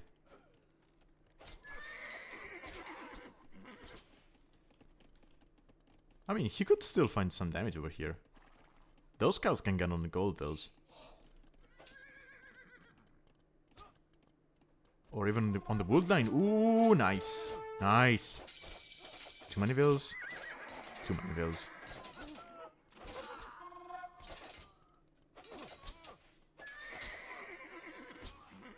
I think the archers can still slip through that without getting hit by the TC.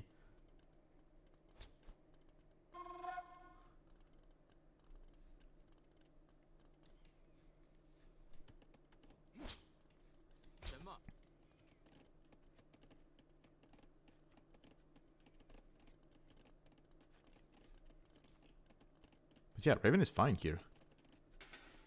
He's up to Castle Age. He's ahead in Bills. He's ahead in Eco.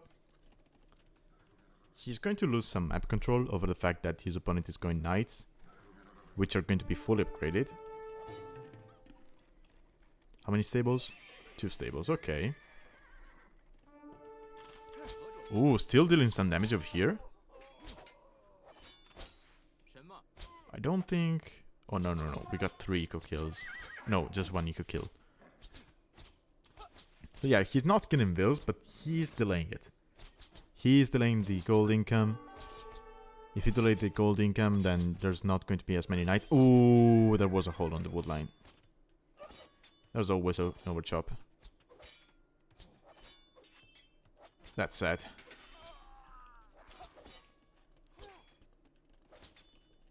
We got bloodlines.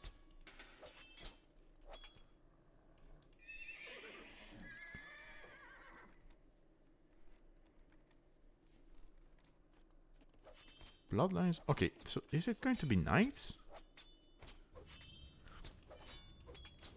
Is that the play?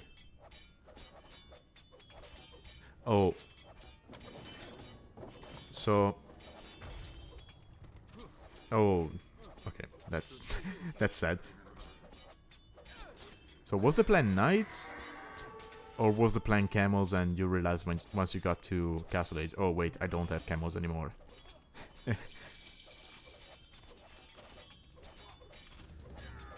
Okay, second is... Okay, it's knights. Okay, okay. Yeah, monastery just converts a couple of knights and you just equalize the things.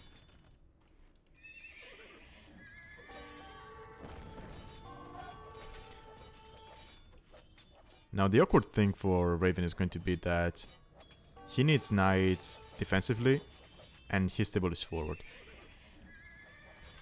Now that's sad. This also means that he's got a nice angle to come in and snap the siege. If it comes down to that.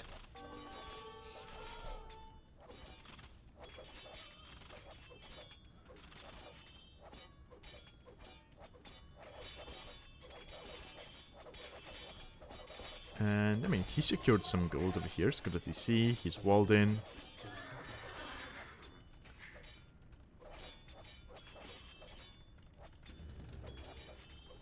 Ram? From BenderAndChill. Okay. I think I would have preferred the Mangonel here. Because Chinese, they do not get redemption, so it's not going to be as easy for them to deal with that.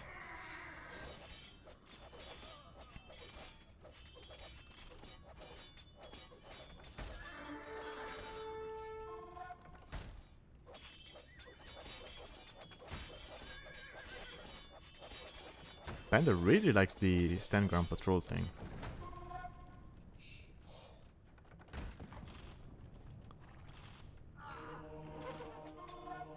Okay, might get a conversion here. Okay, yeah, that's nice. There's still a monk in here. Now the monk might have gotten his faith back, so... don't think it's going to be enough. I mean, these knights are taking a lot of damage from the DC. Another monk coming out. Doesn't get the conversion, which is sad. Yeah, okay, just take down the ram with the vills, I guess.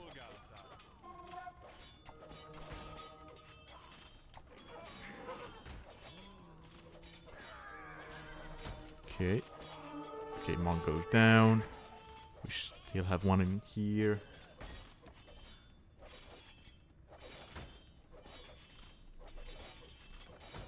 Oh, they got redemption in the Conquerors as well. But I think it was patched out, what, 10 years ago, something like that? Maybe even less than 10 years ago. I think it was before the Definitive Edition.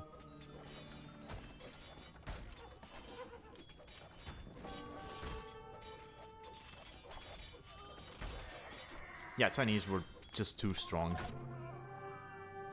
when they had redemption as well. Yeah, the game is over. So, Bender takes game 2.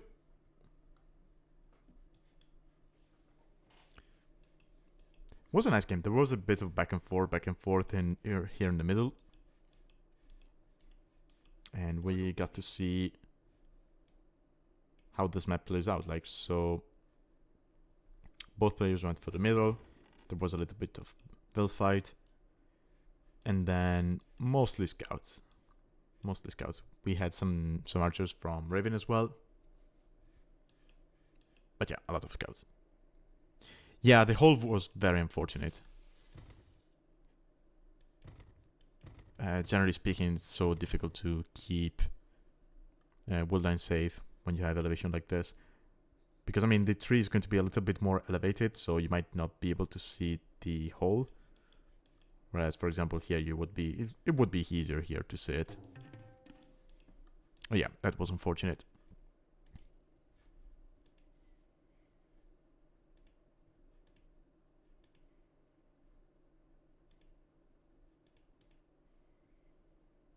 %99% exploration. Oh. Wait.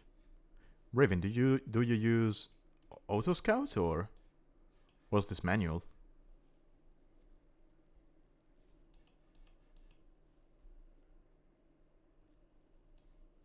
Because if this is manual, that's impressive actually.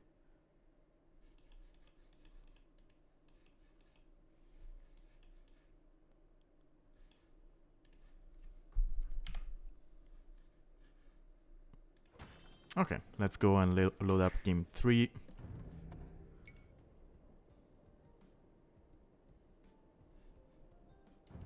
Oh, okay. Yeah, it makes sense. Okay, so game 3 is going to be on Bluegill.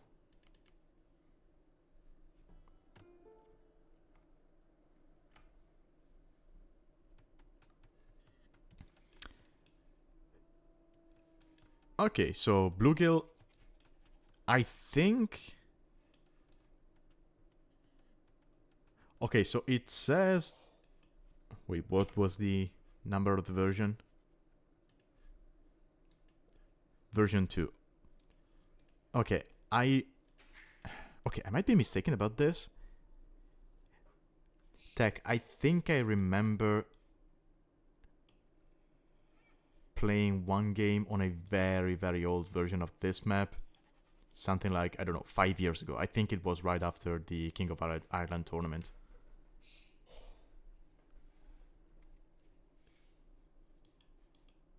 Have you been working on this map for that long? As an idea, or...? Okay, yeah, okay. Because I have flashbacks. There was... I think there were roads going around or something like that. I don't know.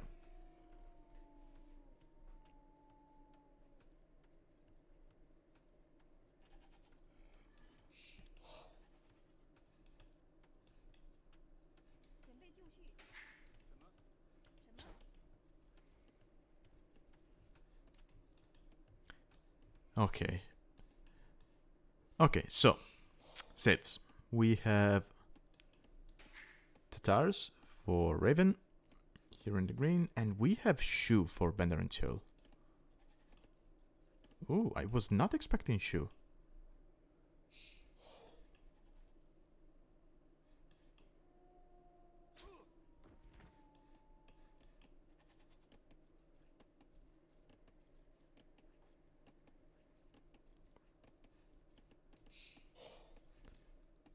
So there isn't that much wood on this map. So that bonus is not going to be... I mean, it's still going to come into play, because it's still a nice bonus. But it's not going to be too crazy. And Shu, they kind of want to play into archers, but... Is this an archer map? You're quite far away from your opponent, and it's very open. So it feels like Tatars would be a better choice here. And again, it's a map with some very random hills, so Tatars are going to be nice for that.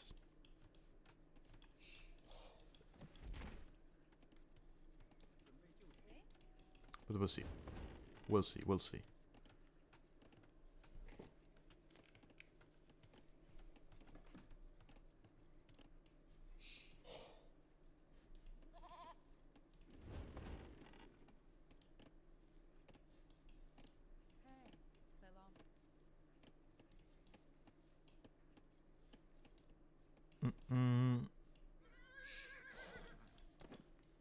So it's 2 on wood. It's 4 on wood from Raven. Ooh. Okay, that's not... Is he going archers then?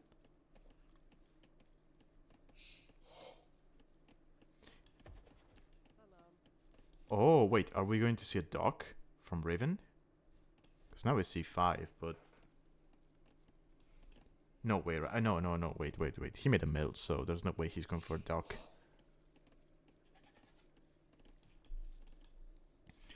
No, docking is not worth it in Dark Age.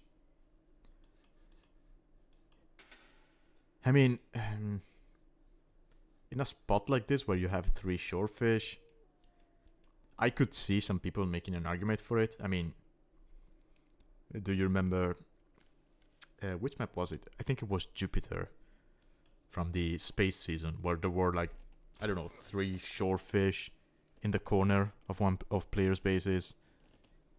And we thought nobody would dock it, and then everyone was docking it and using that fish. So I could see people making an argument for this. But I think this is the kind of map where you eventually dock, but like in late castle or even an imp to gain more map control.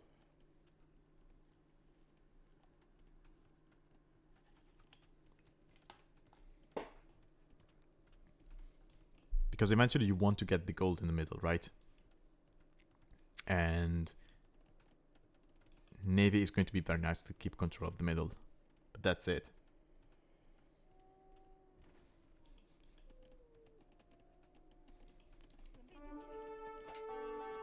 Raven attacking the TC, okay. Doesn't get spotted. Saves the scout. This will might go down. Oh yeah, the Vil will go down. Oh no. Bender goes back, okay. But the barracks is delayed.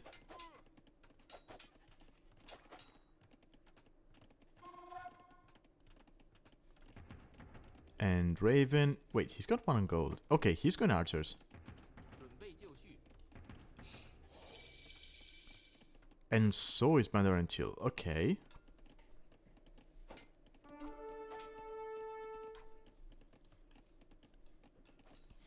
Oh, this is not buildable. Okay. Okay, Scout will go down. And the Vils will not attack the spear. Hold on.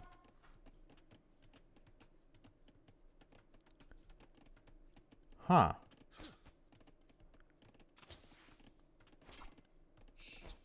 Okay, I have a question. Does this apply to the villagers as well? I think it does, because it says units, not military units.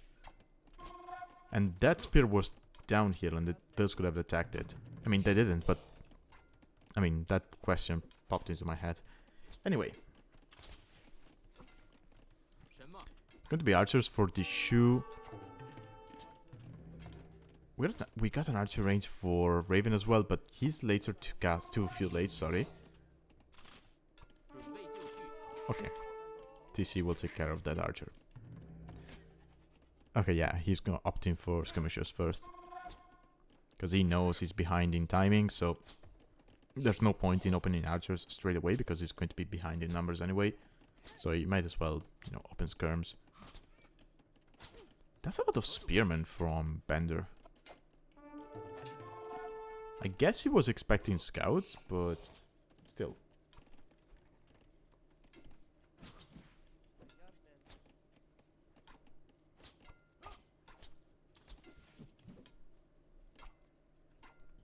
Okay, Raven should be fine here. I mean, you can just kill the spears with the villagers, and you take the archers with the skirms. Oh, and Fletching was not in for Bender. Okay. Bender again with very little food eco. Like in his first game. He was able to afford Fletching, but now he's not going to be able to afford villager production.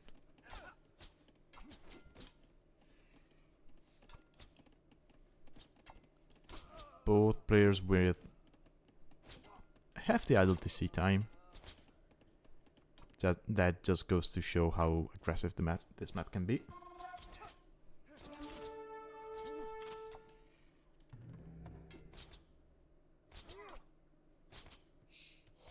Yeah, that makes sense, Raven, because you see an archer civ on a map where you're quite far away from each other, so yeah.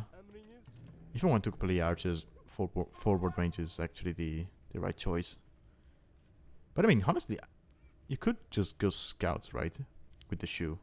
They're not amazing, but you do have that eco bonus, which is not too bad. That gives you extra food and whatnot.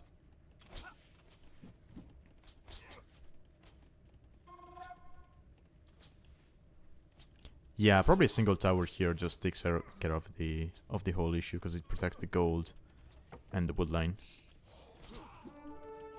Now, oh, there's no, oh yeah, you have no other gold. Although, honestly, if he's got a range forward here and he's pressuring this area, going for the middle might actually be the safest play for the gold. It sounds crazy, but you might be able to pull it off.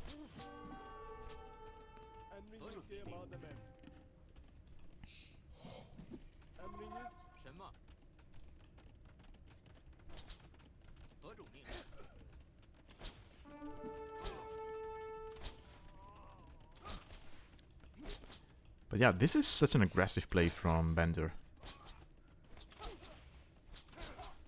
I mean, he's the one applying the pressure, so you would expect the player under pressure to be having the highest idle TC time, right? Because you're constantly pushed off your resources and whatnot.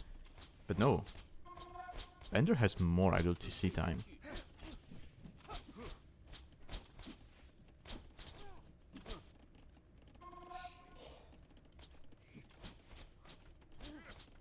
And again, Raven is playing the more economic approach. He's got wheelbarrow, he's got horse collar, and he's got double bidex. And Bender does not know about this. There's 12 Avils over here. 13. Almost half of Raven's eco is behind these houses. and Bender does not know that.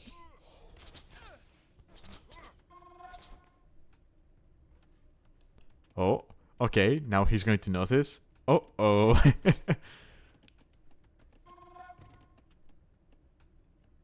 Is it going to be on time? Yes. Maybe. Not really.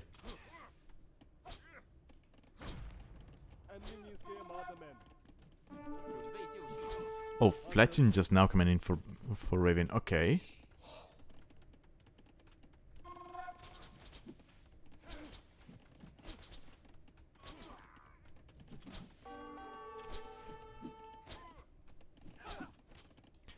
Hey, Aje. Yeah, honestly, for someone whose name is BenderAndChill, he's not been very chill. But, yeah.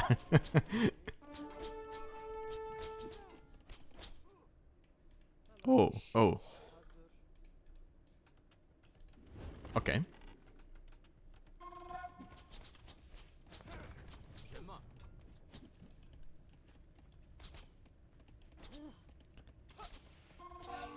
Okay, rest collected. Yeah, he's behind by 600. But he's still kind of holding on with the skirms.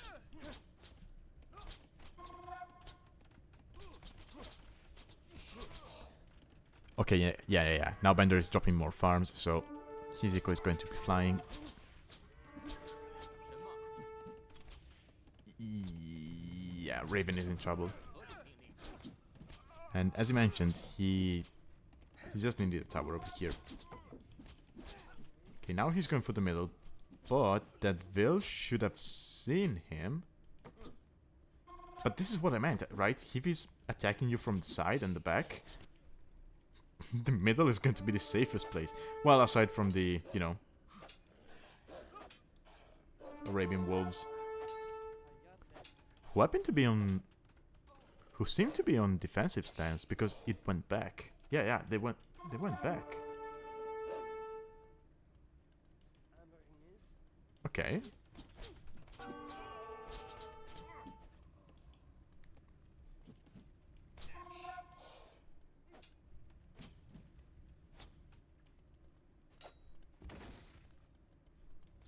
Okay, so Raven is going to have some safe gold income. The thing is, he doesn't need gold for the time being. He needs more skirms to deal with the archers. And this eco is a mess.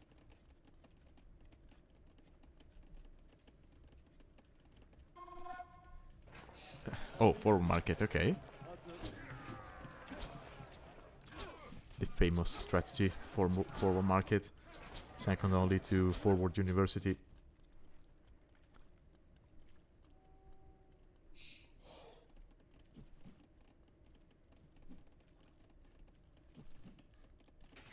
And we got Castle Age.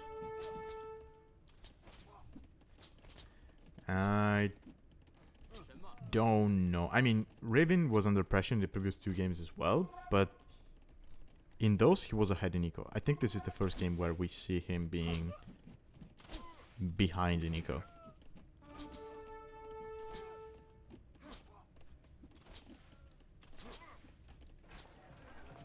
So I don't know. I mean, I thought it was dead in game 1 as well, and he just came back like a god. So I'm not going to write him off that easily, but this is not looking too pretty for him. Now that said, Bender's going to run out of oh no, wait, he's got some gold still at home. Never mind that. 5 skirms on the field. Do we have a market from xRavyn? It's not being completed. That's a shame, because he's got so much gold he's not using. Okay, now we got a tower coming up. I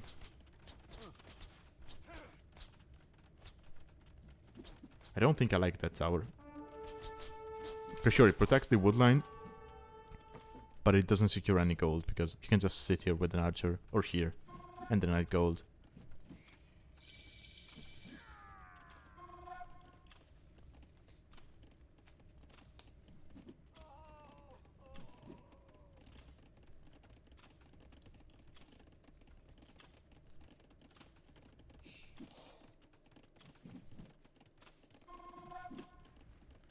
Okay, Castle Age, we got Crossbow and Botkin coming in, and we got the Haegwang. Okay, so Shu, they have very pitiful Haegwang cavalry. They don't get Bloodlines, they don't get Blast Furnace. But it's still a Castle Age unit against Feudal Age skirms. So it should be enough to kill the skirms and some vills. I mean, they still have 3 base Pierce armor and 4 base armor, so they're still pretty good.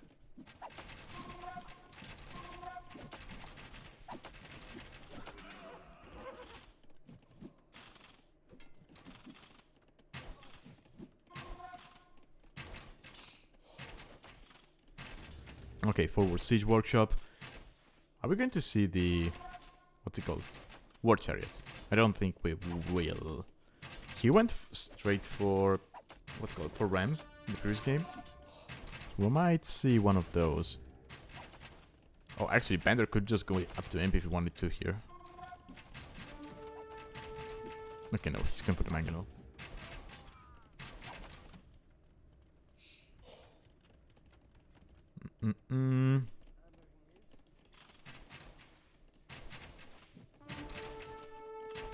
xRavyn. Okay, he clicked up to Castle Age. Hold on.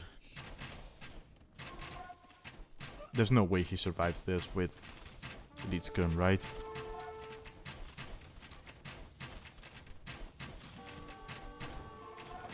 I mean, technically,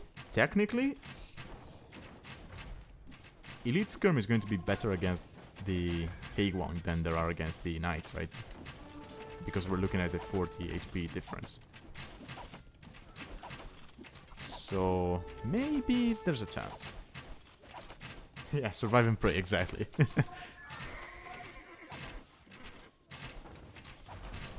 I mean, we got 1k gold in the bank and we got a market, so we can make things happen. CA, okay. Estatars, yeah, it makes sense. You get Time Ring for free. And to be honest, xRavyn still has to save wood, still has to save gold.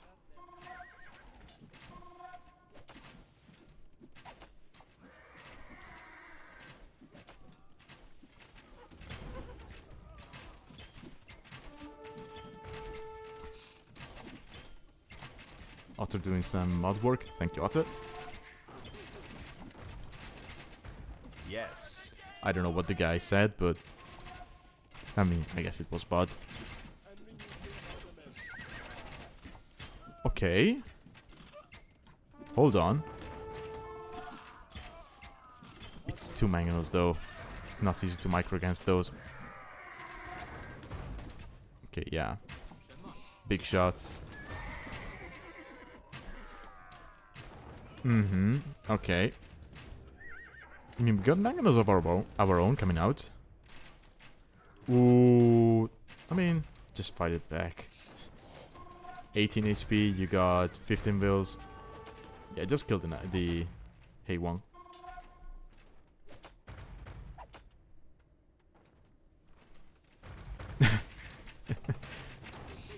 Oh.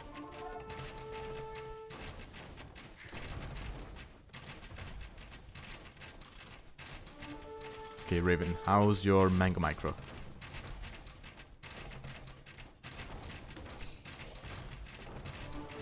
I don't really get to judge, but...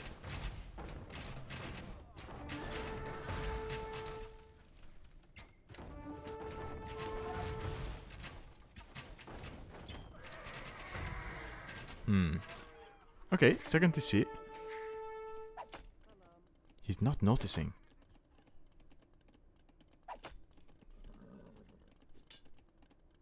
It's 6 kills already. Okay, I'll keep that selected just to see how many he manages to kill before getting spotted. Okay, never mind. It got spotted.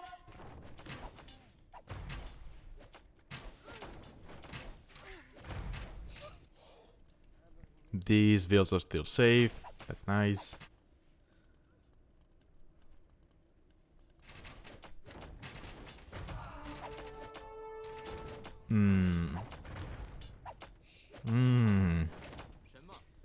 Oh, we got Imperial. I mean... maybe he doesn't call it right now, but I think the moment he sees Imperial, Raven calls this game because... he's got nothing. He's got one single mangonel, 45 vills, he's behind by 6k ras collected.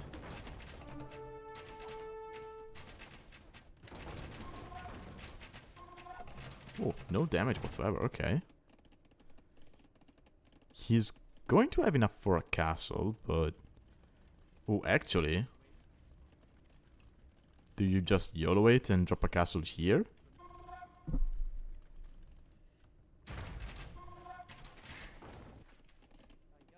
No way, right? Nah, there's no way you managed to do that. I mean, sure, there's no army back here, but you just will fight it, and it doesn't go up, I think.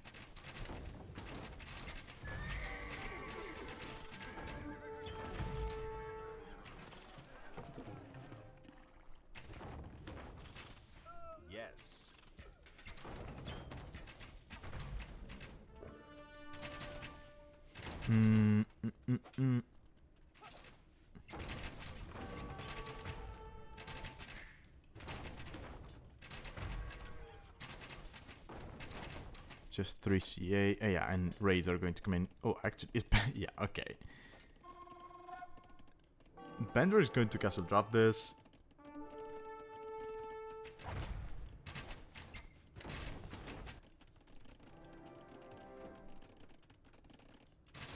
And... no GG? Really? Okay.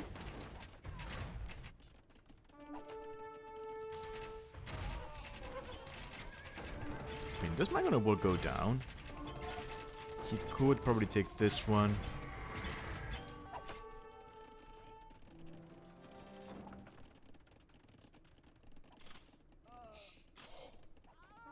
Okay, he's sending resources to get Arbalaster or Chemistry, or both actually. So archery range units technology, sorry, archery range technologies and blacksmith are cheaper for the shoe, so getting Arbalaster is not that difficult.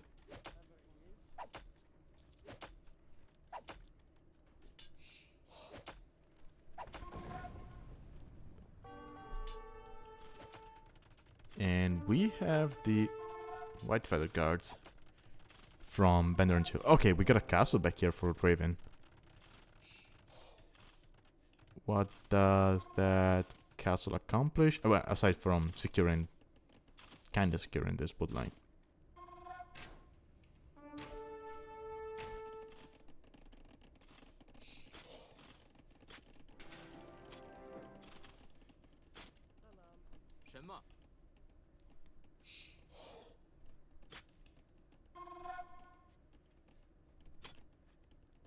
I always forget how much bonus damage it has against cavalry. It's just 8, but it has more base attack than a spear. So I guess that makes sense.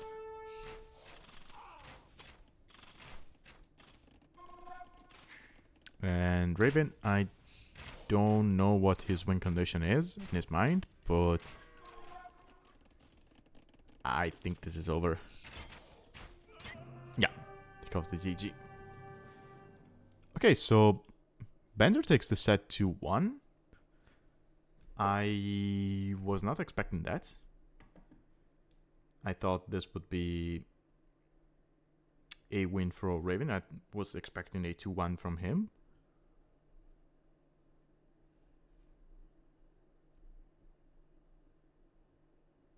Oh, you didn't notice the imp. Okay. That actually happens to me a lot as well. Especially in team games. I'll just look over and see, oh, wait, the other team is an imp as well. Or already. But yeah. Yeah, I can relate to that. But yeah, I was expecting Raven to win this. I'm surprised by Bender's performance.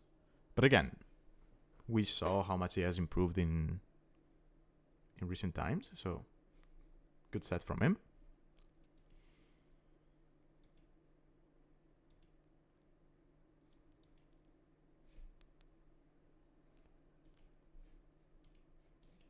And yeah, it was a fun set, especially game 1. I mean, game 1 is still so amazing. That was such an amazing game. Anyway,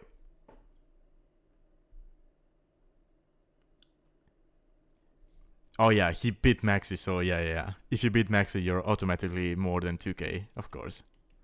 That makes sense. Anyway, I'm thinking I'm going to end it here for today. I'll probably be around tomorrow as well, at an earlier time, to cast some of the games. So yeah, thank you for watching. Thank you for joining. I hope you enjoyed this. I'll see you next time. Bye bye.